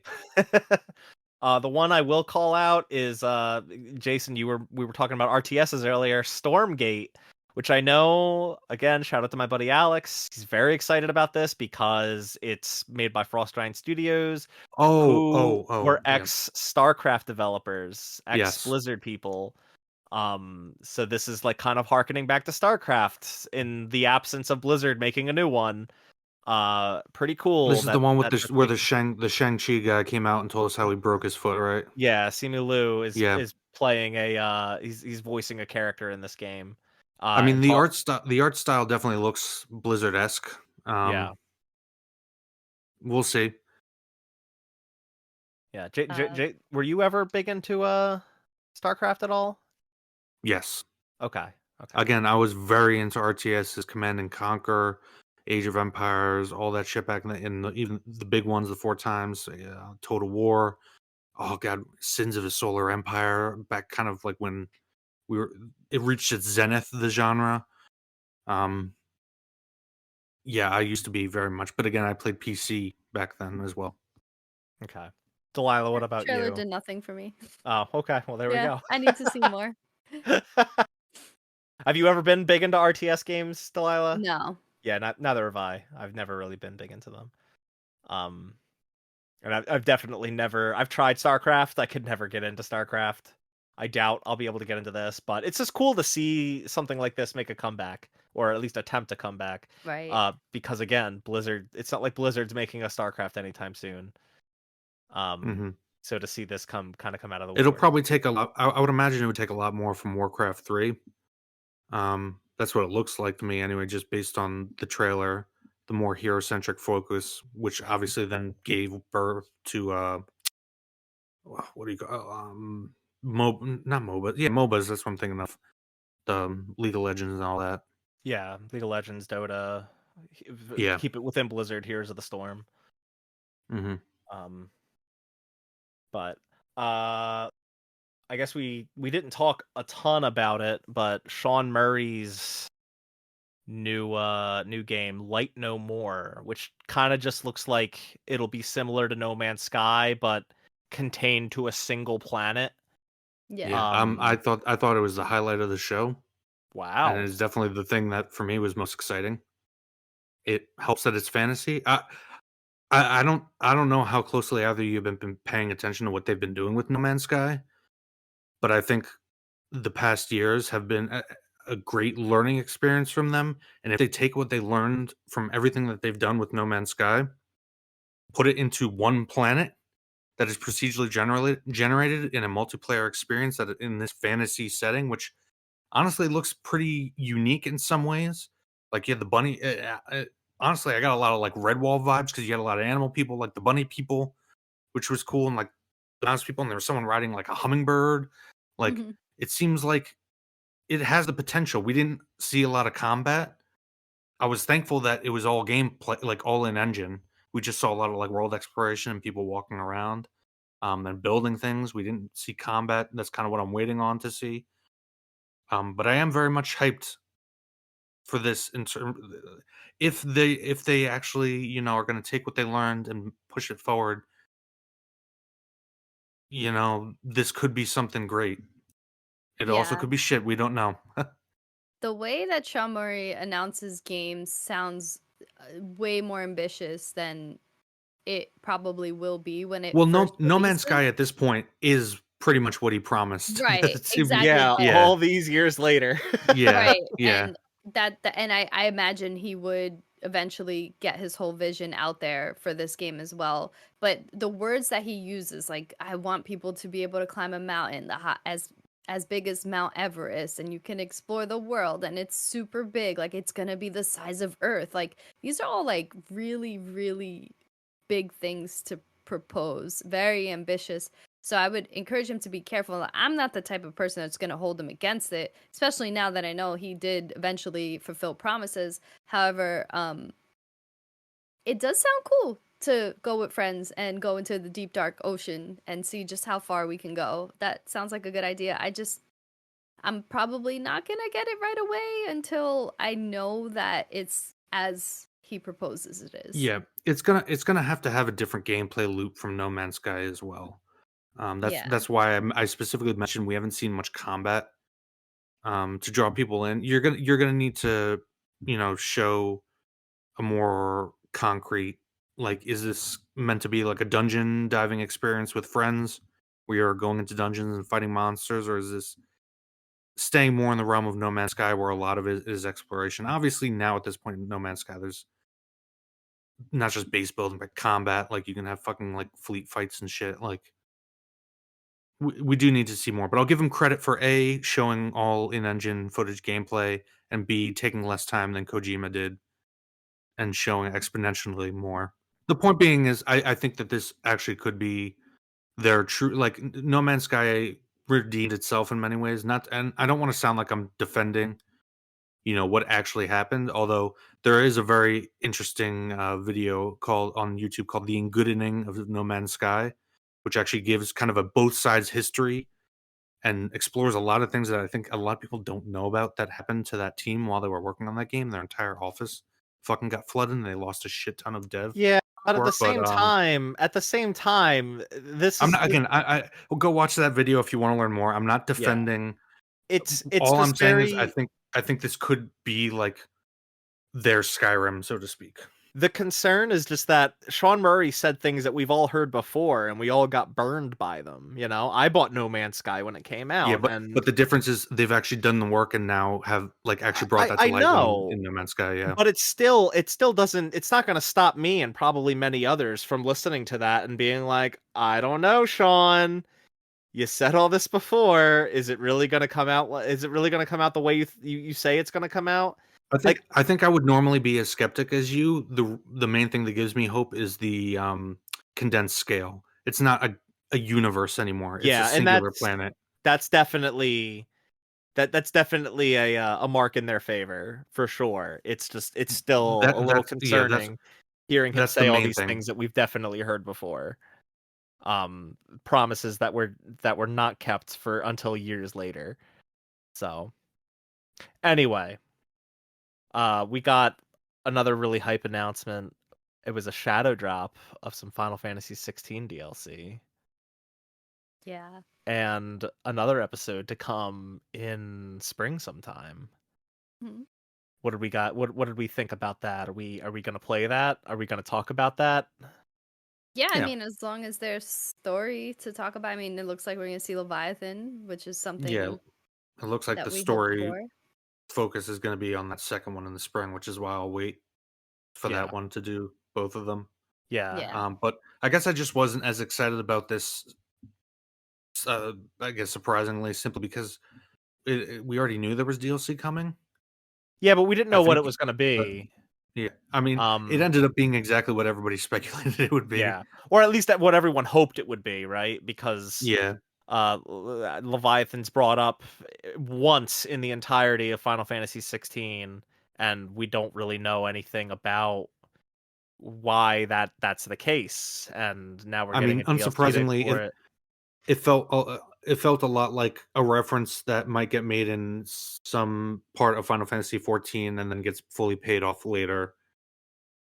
With Yeah, the whole Leviathan the Lost in 16. Like, yeah. it's like, oh, they're gonna make DLC. It's probably gonna be, if you played 14, you get those kinds of the way they introduce things subtly into the dialogue that you're like, what is this? And then it's part of a story later or a DLC later or something, Yeah, or but I a new think the big expansion. difference between 14 and 16 is that 14's always planned to be continued later down the line. They Mhm, have mhm. years and years planned ahead. If we're to believe Naoki Yoshida, they did not have DLC planned until the game came out and was successful enough to warrant it. Yeah, Um, that was probably something like a directive from Square corporate, yeah. Potentially, or and it's not like fans didn't want it. Fans did want more. Fans did want Mhm. DLC. I think fans kind of wanted DLC, maybe exploring other characters as well as this, and it looks like the DLC that dropped last week, Echoes of the Fallen, more so, kind of dives into the Fallen, the ancient civilization, as most Final Fantasies have. But it seems that both of these are going to stick with you playing solely as Clive, which might disappoint some. Um, but at least we're getting some, we're getting some a monkey's paw wish, right? We're getting Leviathan, so and that's what a lot of people wanted to see. So that's Right. good at the very least. It also seems to slot in the middle of the game rather than, being a post-game thing, yeah. Right before the final mission. Right. You have to have completed 2 side quests at the very end, and right before the final mission to do the DLC. So it's it's basically at the end. It's just short of being post game. Um. So yeah, I mean, probably once I hear Echoes of the Fallen doesn't have a ton to it, but probably once the Rising Tide launches, I imagine we'll want to do an episode on the both DLCs, right, guys? Sure. Yeah. So look forward to that. Alan Wake 2 New Game Plus is out. It's out now. Go check it out. I'm not. I will say, as much as I loved that game, I'm not ready to replay it all over again. So Absolutely not. I'll probably wait on that one. Uh, it seems the finals is a pretty big deal. I have no idea why. It's a multiplayer competitive shooter. Are I you think guys gonna just play that? no, I mean, It's I'm not for it's interested in definitely it, for a but crowd that, that is into those games. the Well, It seems physics to be a big deal really over good. there. I somewhat ask because Jason, I occasionally see you on still playing Overwatch. So I did check in for a few patches. I still haven't installed. I'm probably gonna uninstall it again okay, okay. And because then I did truly love the first one. I wanted to oh, I give know. 2 a chance, but Yeah, and I did too for the record, but I'm totally checked out of Overwatch. it's nice to know you're watching what I play, though. Occasionally I peek at I'm my friends watching you, list. Koznicki. Always watching. Thanks, Roz. Um, we got one big final announcement, and that was Monster Hunter Wilds coming in 2025. Surprising to see Capcom announce a game that far out. Fucking Are you Capcom stealing Bro. Chocobo design. I hope everyone else stays away from 2025 because between GTA 6 and this, I will have no life. Yeah, Monster Hunter is another one of those things, kind of like Persona, where like I wish it was something I could get into. I can't. I've Yeah. tried. I tried it with the last big one. What was it? Well, the World. last What was the the? last big one was Oh, Rise, that's true. and then World was before I that. think it was Monster Hunter World. maybe it was World. I Yeah. don't remember. I did give it a full shot, but it's like the life sim thing. The mechanics of it are just something that I don't get into. Just seems like I'm obviously all of us are RPG players, and as an RPG player, I don't mind grinding too much, but Monster Hunter is like a whole other world when it comes to grinding. If you go into it just to fight the monsters a few times with friends, it's a good experience. If you're trying to get the platinum or min max or anything, it is a nightmare. Yeah, that's kind of what I've gathered. Yeah. So yeah, I mean that was the Game Awards, guys. Oh, I have a few things to mention that I Oh, go ahead. popped for. All right. So the Budokai Tenkaichi Oh, yeah. sequel-ish thingy. Um, Arcing Zero. Stupid name, but if it plays anything like Budokai Tenkaichi 3, I'm super in because I loved those games back in the day. And what else? Sorry, I'm just like scrolling real quick to make sure I don't miss anything that stood out to me that we didn't get to cover. Oh, there was one game that was like from the Dead Cells studio. Um, Oh, oh, oh. oh, that I looked think that was so wasn't that good. the tale of thing Kava No, something. no, no. Oh, It's not. It's that's a different game. Um, yeah, Dead Cell. What? we didn't end up talking about that game, but that actually kind of looked like it could be cool. It was a third person fantasy action, potentially like role playing elements in it. Um, oh my god, Well, the game I I'm wish. thinking of while you think is Windblown. Looks Windblown. fantastic. Okay. That game looks like a lot of fun. It has the Dead Cell art style, but it's more of like a co-op experience rather than like it's guy's side scroller platformer Metroidvania. And that's it actually. Those are the only two games that I wanted to make mention of Okay, there we that we go. didn't cover. Oh, Space Marine got a release date. That was another thing. Oh, Um, somehow I missed that because I didn't write that down on my notes. oh, the first Berserker Kazan. That's why I was thinking Kazan. Oh, okay. That Um, looked like it could be cool, and at least we did see some gameplay. We'll see though.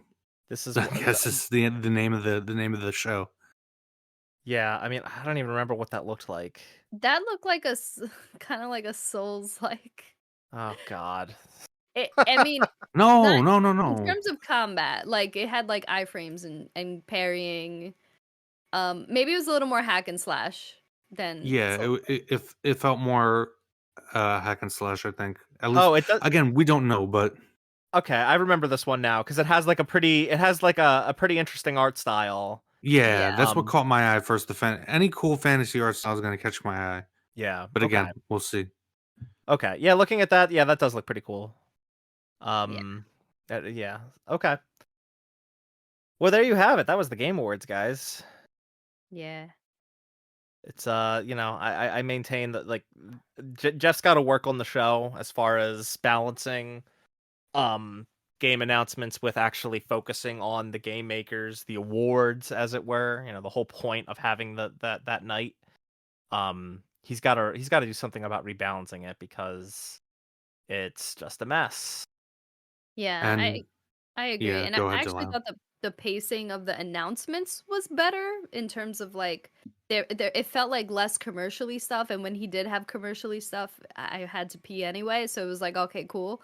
See, that might be the only reason you think it was less commercially Maybe, stuff yeah. because I found it was a little too commercially this year for me. Oh, okay. I thought it was like not as much as other years, but Hmm. I don't know. Not But enough like stuff that made me pop though. I miss like the days of like Resident Evil 2 remake trailer popping up and everyone's like flipping their shit. You know what I mean? I want the spirit of that back a little bit, but I guess that's too much to ask for nowadays. To the point, and I don't know if this is just being like old and jaded and I've been doing this for too long, but I just don't get excited much about video game trailers and announcements I anymore I because I feel there's like it's just because we get so much now. exactly, and there's too many Well, games and there's not enough time. Yeah, well, there's that. that's an interesting thing to talk about in and of itself. I don't know if this dovetails at all with the other discussion you wanted to have, but like consider that Grand Theft Auto 6, we just got a trailer for that after it's been like a decade since the last one came out almost. It's been over a GTA 5. decade now. Yeah, it's been over a Consider decade. that like the Golden Trilogy, 3, Vice City, and San Andreas. There was only like a year and a half between those games. Well, Yeah. dev cycles are much Yeah, different now than they were that's what I'm then. saying. That's Yeah. what I'm saying. So like when you say we get more, we do technically, but in terms of like the big things, Well, um when I the say we big get things are more, spread. Yeah. To be clear, when I say we get more, it's not we get more games on a regular basis, which I mean, sometimes it feels like we do, just because there's a lot more studios now than there ever were.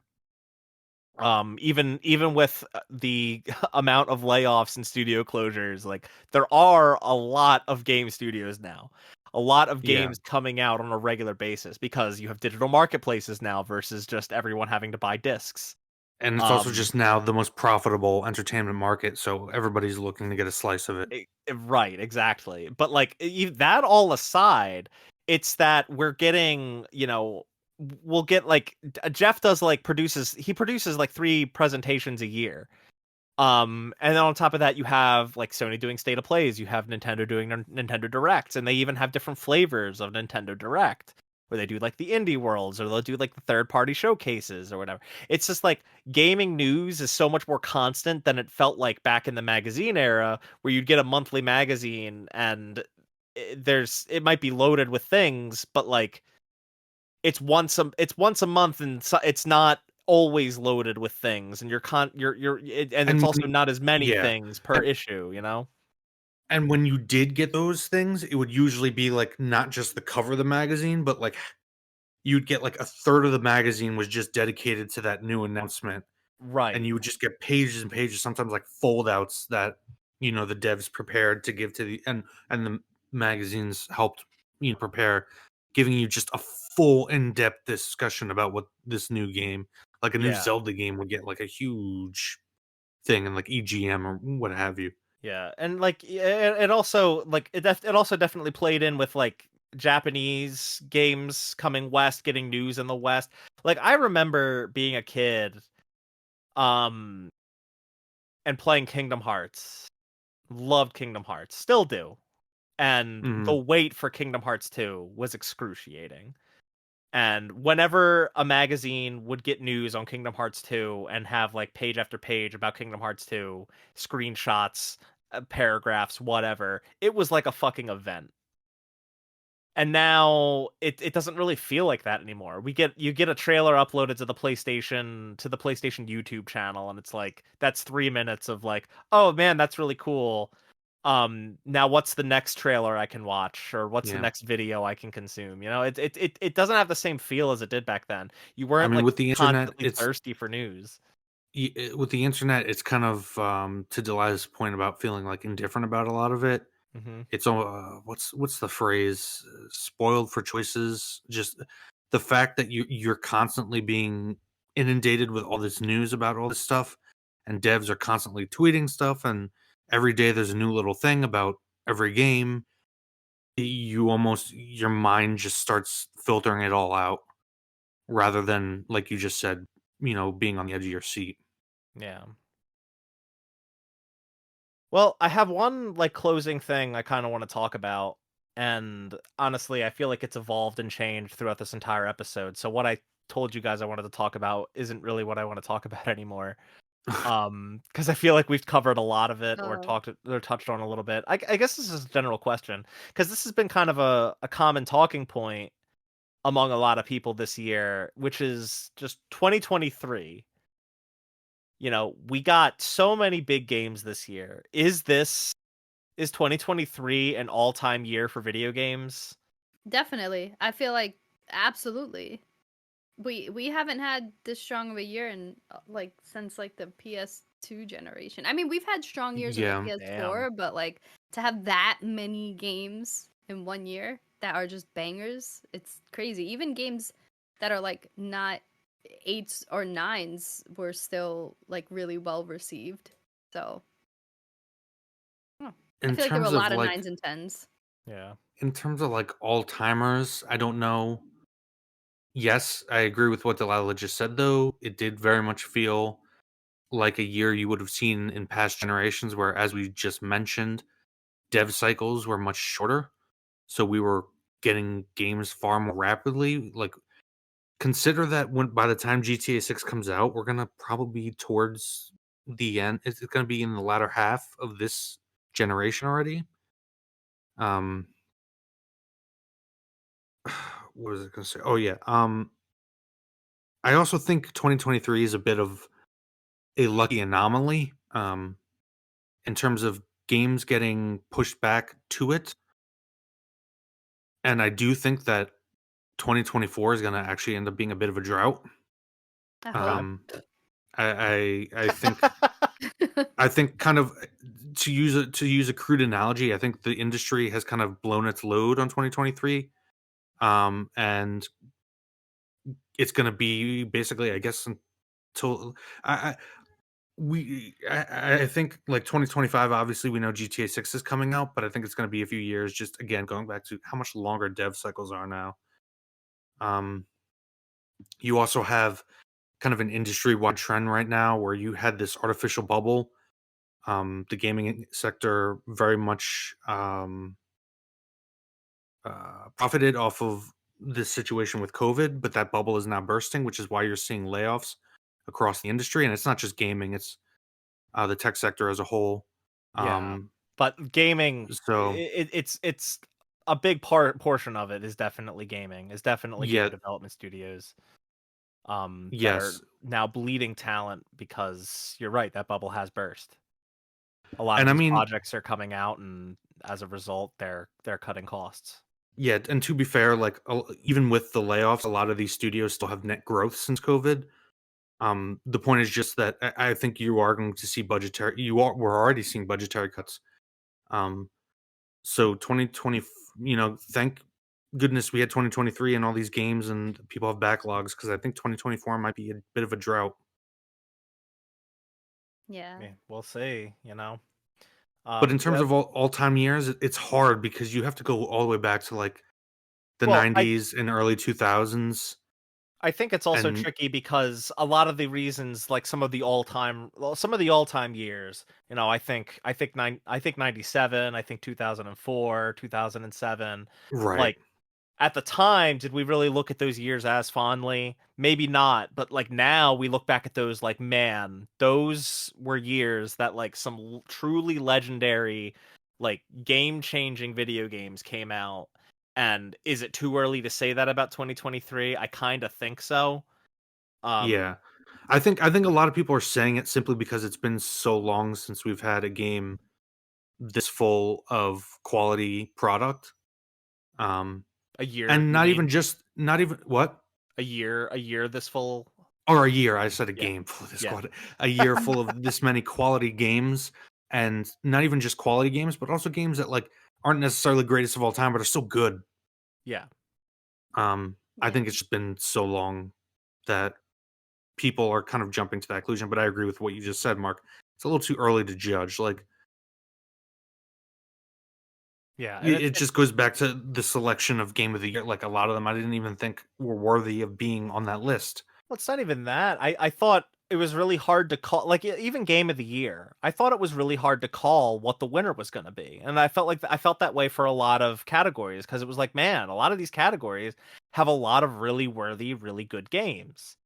And we were even surprised by some of them. I mean, I feel like we all didn't really expect Alan Wake 2 to get a lot of the awards it got.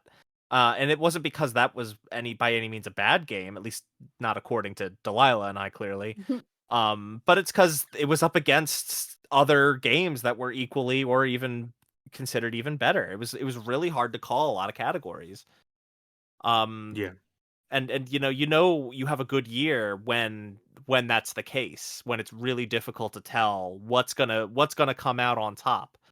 Because it's not like, I don't know, I feel like I think 2019 it was kind of a similar but different situation, and although I look back on 2019 now as like, man, this year is so much better in retrospect than I knew at the time, because now I've played a lot of games from that came out in 2019 that I didn't play in 2019, like Outer Wilds, like Devil May Cry 5.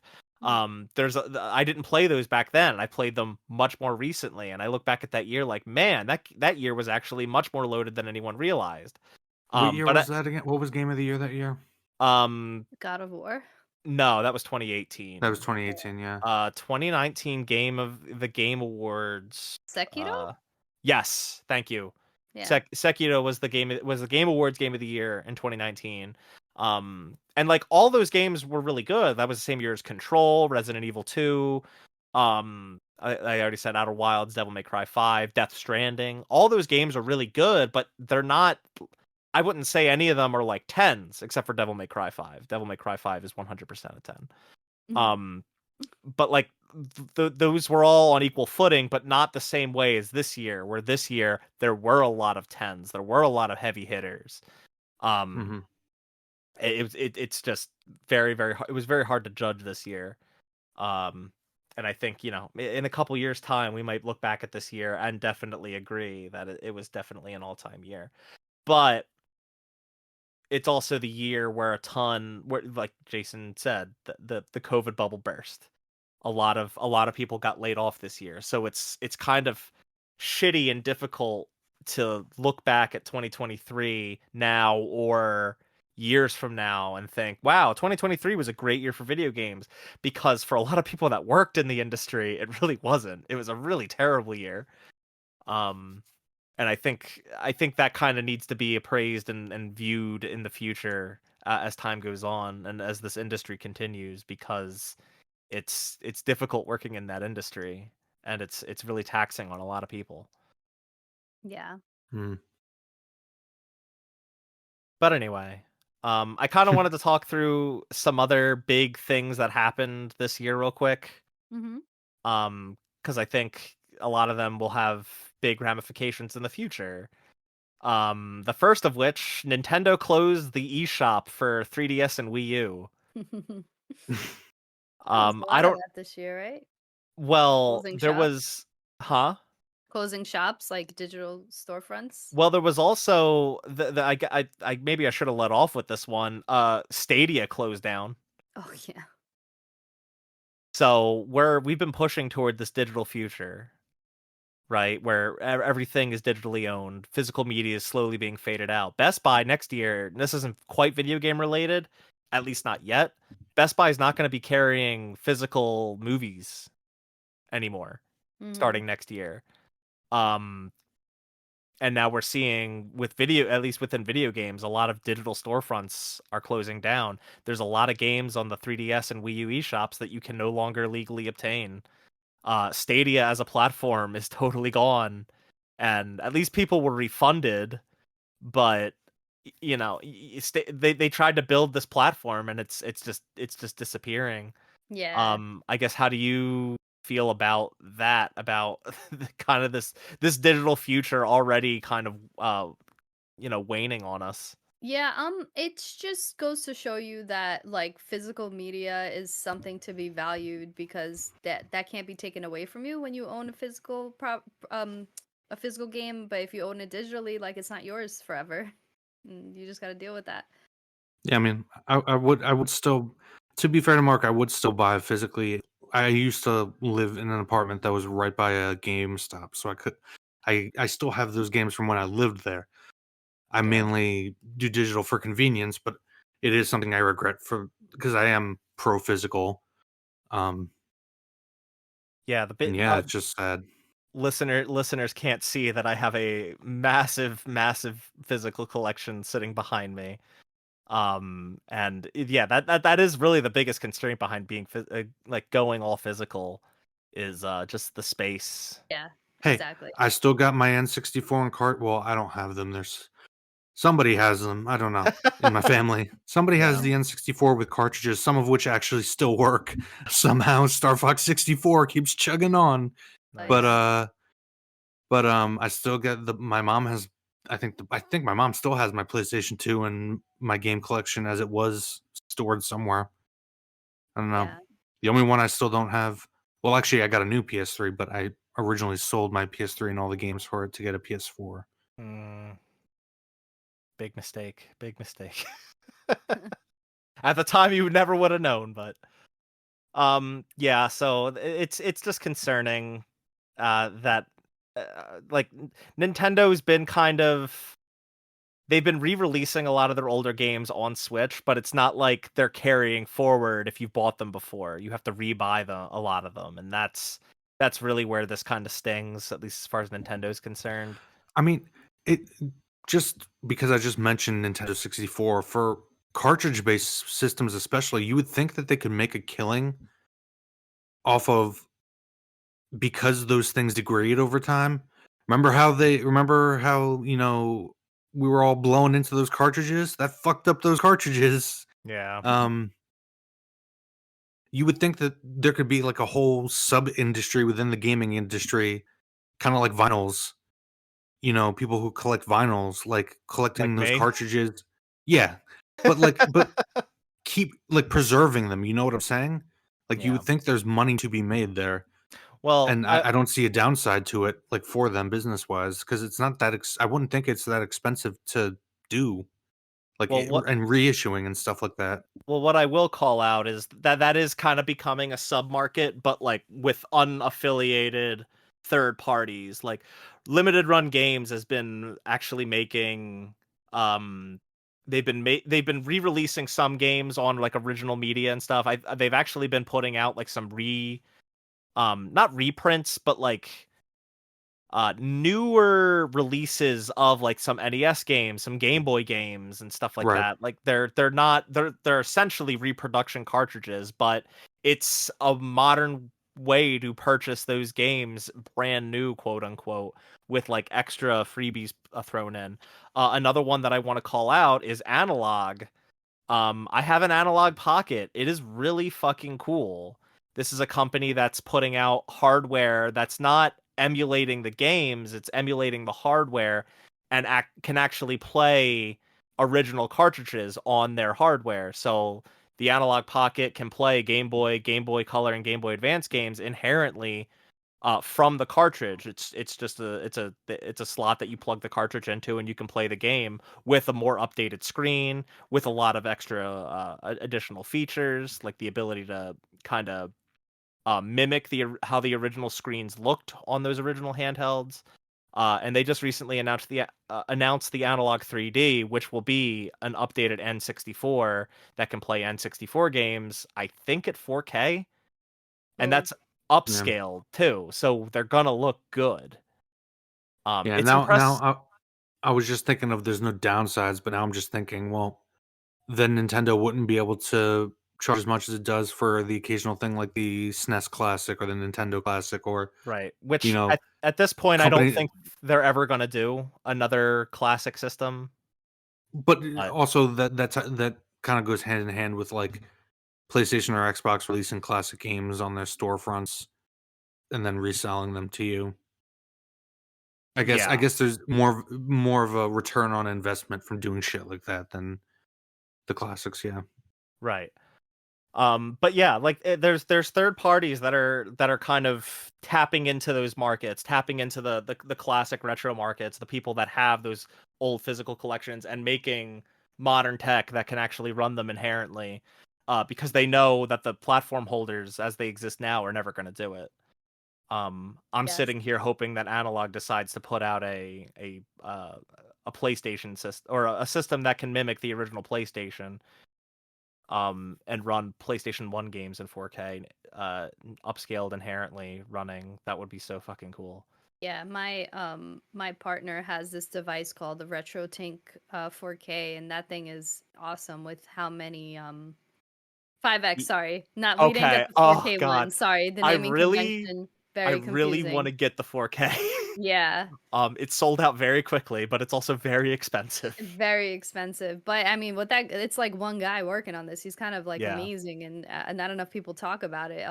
Just being able to play all those classic games on a OLED TV, and he like has all these crazy settings to like upscale them or make them look nice. You can keep the scan lines if you want. It's really fascinating. So grateful for anyone who's trying to preserve any kind of hardware, software, like all of that. I'm for it. Yeah. Yeah. Game And it's preservation. I actually had a question. I don't know if this would be good to say for a closer. Basically, the question was going to be what announcement at either the Game Awards or in the near future would you like to see that you highly doubt will ever happen? oh, It's a like strange question. what so you're asking Like a dream pie in the announcement. sky. Okay. Yes, yes. Okay. Ooh. Do you have one locked and loaded since you asked this question? No, that's why I was hoping you guys would go first. I have a few ideas, but Ugh.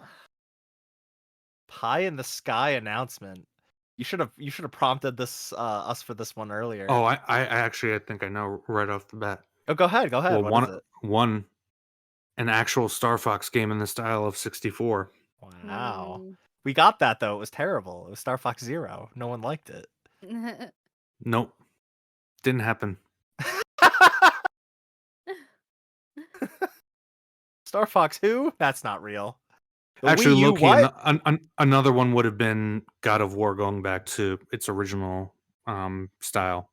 I was Hmm. hoping that's Mm. where they were going with that DLC when because the music at first it's the original. It's not like the or Well, at yeah, least it 'cause didn't sound to me like the. It sounded like the original God of War theme, mm. as it was originally played in the old games. And like I said, that gameplay style would have better fit a roguelike than what's in the new ones. Anyway, you guys can go. I don't know. I don't have like a cold hard answer to this, but a few series that come to mind for some kind of revival would be like Resistance, maybe. Ooh, good choice. Yeah, it's been a while. I have to think of some more, but yeah. I mean, Infamous 3. Oh God, yeah, Infamous. Wow. I mean, I Second have Son a. didn't happen. I'm sure. Hey, Second Son wasn't bad. Second Son was okay. Um, I think this will eventually happen, probably. But after becoming DMC pill, the DMC6 Hmm. would be really, really exciting. That's probably gonna happen, yeah. Yeah, Hideki Okay. Itsuno's currently working on Dragon's Dogma 2. So Oh I yeah. I don't I think it'll be a while before we see another Devil May Cry, but That's yeah, that's another game that I'm seeing more and more people talk about. I never played the original, but I know it's like a cult classic. I'm yeah. curious if that might be 2024's game, potential Baldur's Gate 3 type game where it slowly builds and then drops and skyrockets in the zeitgeist. I wonder.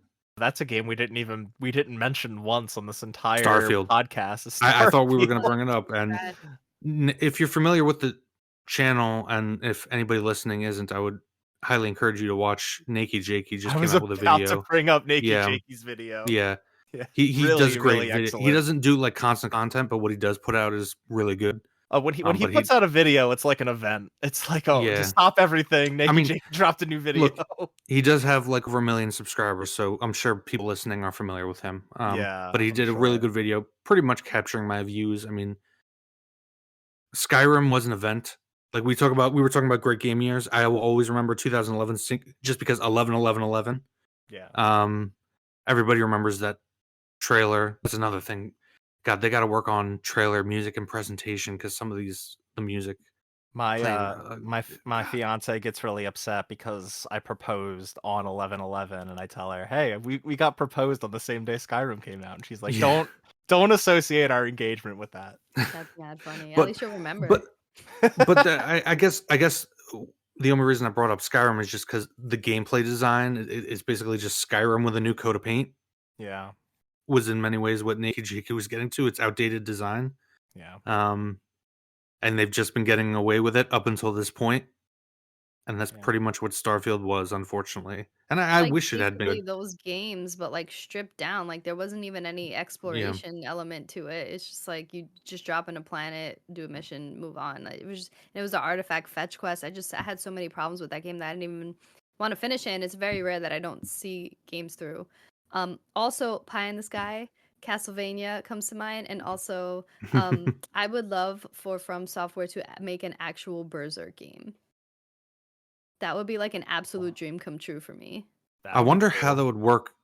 Well, I don't even know if the creator, was in full control of the rights for that. Was he? Yeah, Because I don't know. yeah, I don't know. It's tough because he's not alive anymore. So Yeah.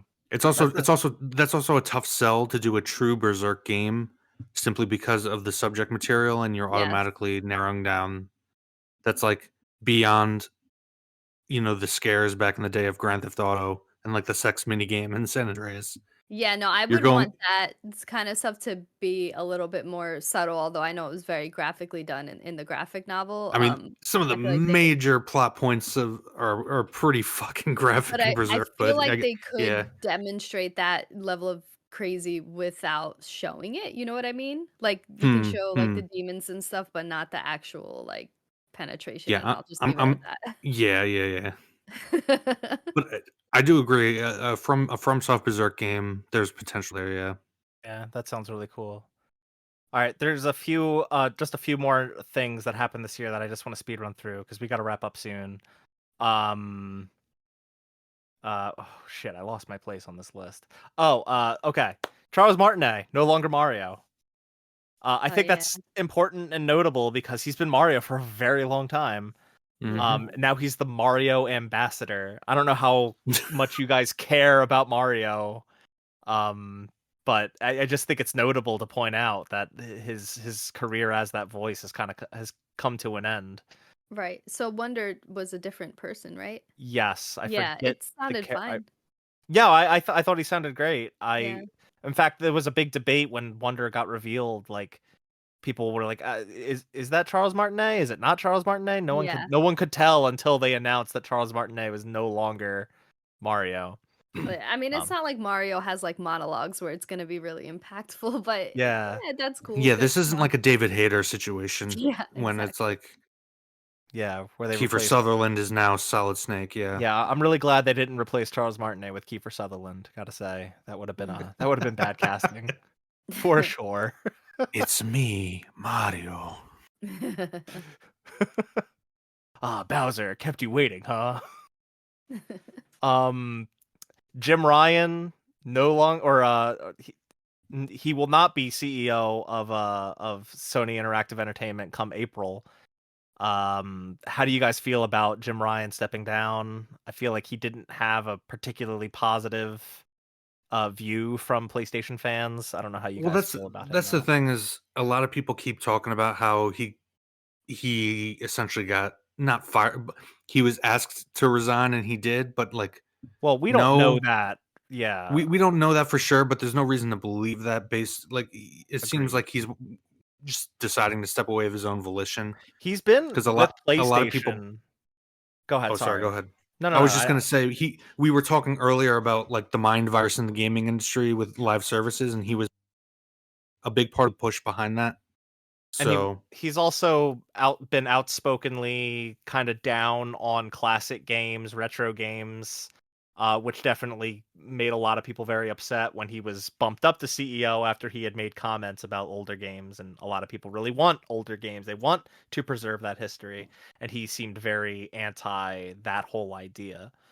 Not to mention like the increased monetization of PlayStation Plus, which is now very heavily monetizing classic games in not a mm, great way. It's I feel like a lot of things under Jim Ryan have not been the best, so I kind of understand why a lot of people are celebrating his departure, though we have no idea what's to come. So I guess we'll see how that goes.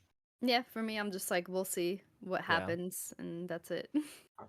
hey, I fair. mean, he may have ended up signing the contract just to throw another little big news chibit. Bungie might become officially part of PlayStation Sony Yeah. if they don't hit their revenues. I mean, we don't know, but we do know that that was part of the contract they signed when they Sony gave them all that money, and it seems like the word is that Bungie hasn't been hitting those marks, so could end up being. Some people are calling a hostile takeover. That's not what it is. They signed a contract that if they don't hit a revenue mark, they become part of Sony. So we'll see, but that could be a thing. Yeah, it remains to be seen. And then the last big thing I want to talk about very briefly because we have to wrap up. The Activision Blizzard King acquisition by Microsoft has been completed. So now Call of Duty, Diablo, Overwatch, Crash Bandicoot and Spyro, Tony Hawk, they're all owned by Microsoft. Yeah. I got Uh tired of hearing about it after a while, but honestly, like Microsoft just feels like all quantity, no quality at this point. and it's a acquisition machine, and I'm just ready to see some quality titles from them because honestly, the stuff that's come out that has been exclusive to Microsoft has been bad to mid. Hey, I maintain Hi-Fi Rush rules. So just saying, really, really like that game. Yeah. But Jason, I guess, is a big Diablo fan. I obviously 4 came out everywhere, but do you feel pressured at all to get an Xbox? No, Okay. and I mean, like even if it did become exclusive, like Path of Exile 2 will probably be on console at some point. And at this point, Path of Exile is kind of taking that mantle. Um, Okay. but I mean, we'll see. I think we're in an industry transitionary period with all these. You mentioned all these acquisitions. I think that bubble is eventually going to burst too, and you do see, I think, more interesting years down the road. We talked about this briefly last week about Dan Houser and a lot of the senior people from Rockstar going off and forming their own studios. See it now with ex Blizzard devs. With we were talking about earlier, it's going to be interesting to see a lot of these storied companies that really are kind of shells of their former selves or being acquired by some bigger company. Um, the old guard of those companies going on forming their own studios and seeing what they make, because it may end up to, I do believe what Delilah says is true. We're getting a lot of quantity over quality in general, just as a trend in the Yeah. industry. So that may, all those acquisitions, those might be bubbles that burst. I mean, not to say that Microsoft is going to go down the shitter. Microsoft in general just makes too much money. Yeah. Xbox is not their source of revenue. Right, To right. Yeah. Um, but Yeah. just that we might be seeing like a transitionary period where things get corporatized, similar to what we saw in film with Disney making all those acquisitions that are now not playing out. Yeah. Yeah. It just feels like we've been in a transitionary period with Xbox for a long time, and it just feels like it's never ending. So hopefully they stop acquiring and they start releasing sometime soon, Hmm. At least on a more regular basis. Um, Other two big things. I know I keep elongating this. We really do have to wrap up. Other two big things. We just got word today, as of recording, E3's dead, so that sucks. But it's Yeah. It it was it is what it is. inevitable. Yeah, it really was kind of inevitable. It's like Jeff Um, Keighley and COVID came and just chomped it up. yeah. And then the other thing is just the kind of the implosion of Embracer. Embracer, speaking of acquisitions and Microsoft kind of succeeding despite all these acquisitions, Embracer acquired a lot of shit, and Embracer, I cannot imagine still being in existence in 5 years. With how Yeah. much they've bought up and how little they've actually put out that is of any semblance of quality. Um, It so feels like an end of an era, like in many ways of a lot of things. It's already been an end to things as we go, but this year feels especially like things are going in a whole new direction for video games, and it doesn't look good. yeah, Like we'll get good titles, but I mean, in terms of the industry as a whole. the Yeah, like when I industry. say 2024, I think it will be a drought. I don't mean we're not going to get a single good game. It's just it's not going to be what this year was to a lot of people. Yeah, yeah. But all right, that has been our yearly bonus episode for Reap the Spoils. We got to wrap up here. Yeah, we Delilah, went all over the place. Yeah. yeah, we really did. Delilah, you got anything to plug? Just I posted my entire reaction to this game award on YouTube if you want to see it. There we go. Go check that out. If you're, usual spiel, if you watched this on YouTube, leave us a like, leave us a comment, subscribe to the channel. If you listen on Apple Podcasts, rate and review the show, 5 stars preferred. Please, that helps us so much. I hope you enjoy this. I hope you all have a good holiday. Join us in January for the Metal Gear Solid 1 spoiler cast. Yes. We'll be starting off the year with Metal Gear Solid 1. And yeah, thanks for listening. Said bye, right? I didn't hear you. Oh, sorry, bye. Y'all never say goodbye. No, I wait on Delilah because she's supposed to go I'm second. sorry, I said it, but it wasn't. I was probably too far from the mic. My bad. Bye. Take care. All right. Goodbye, everybody. Have a great holiday.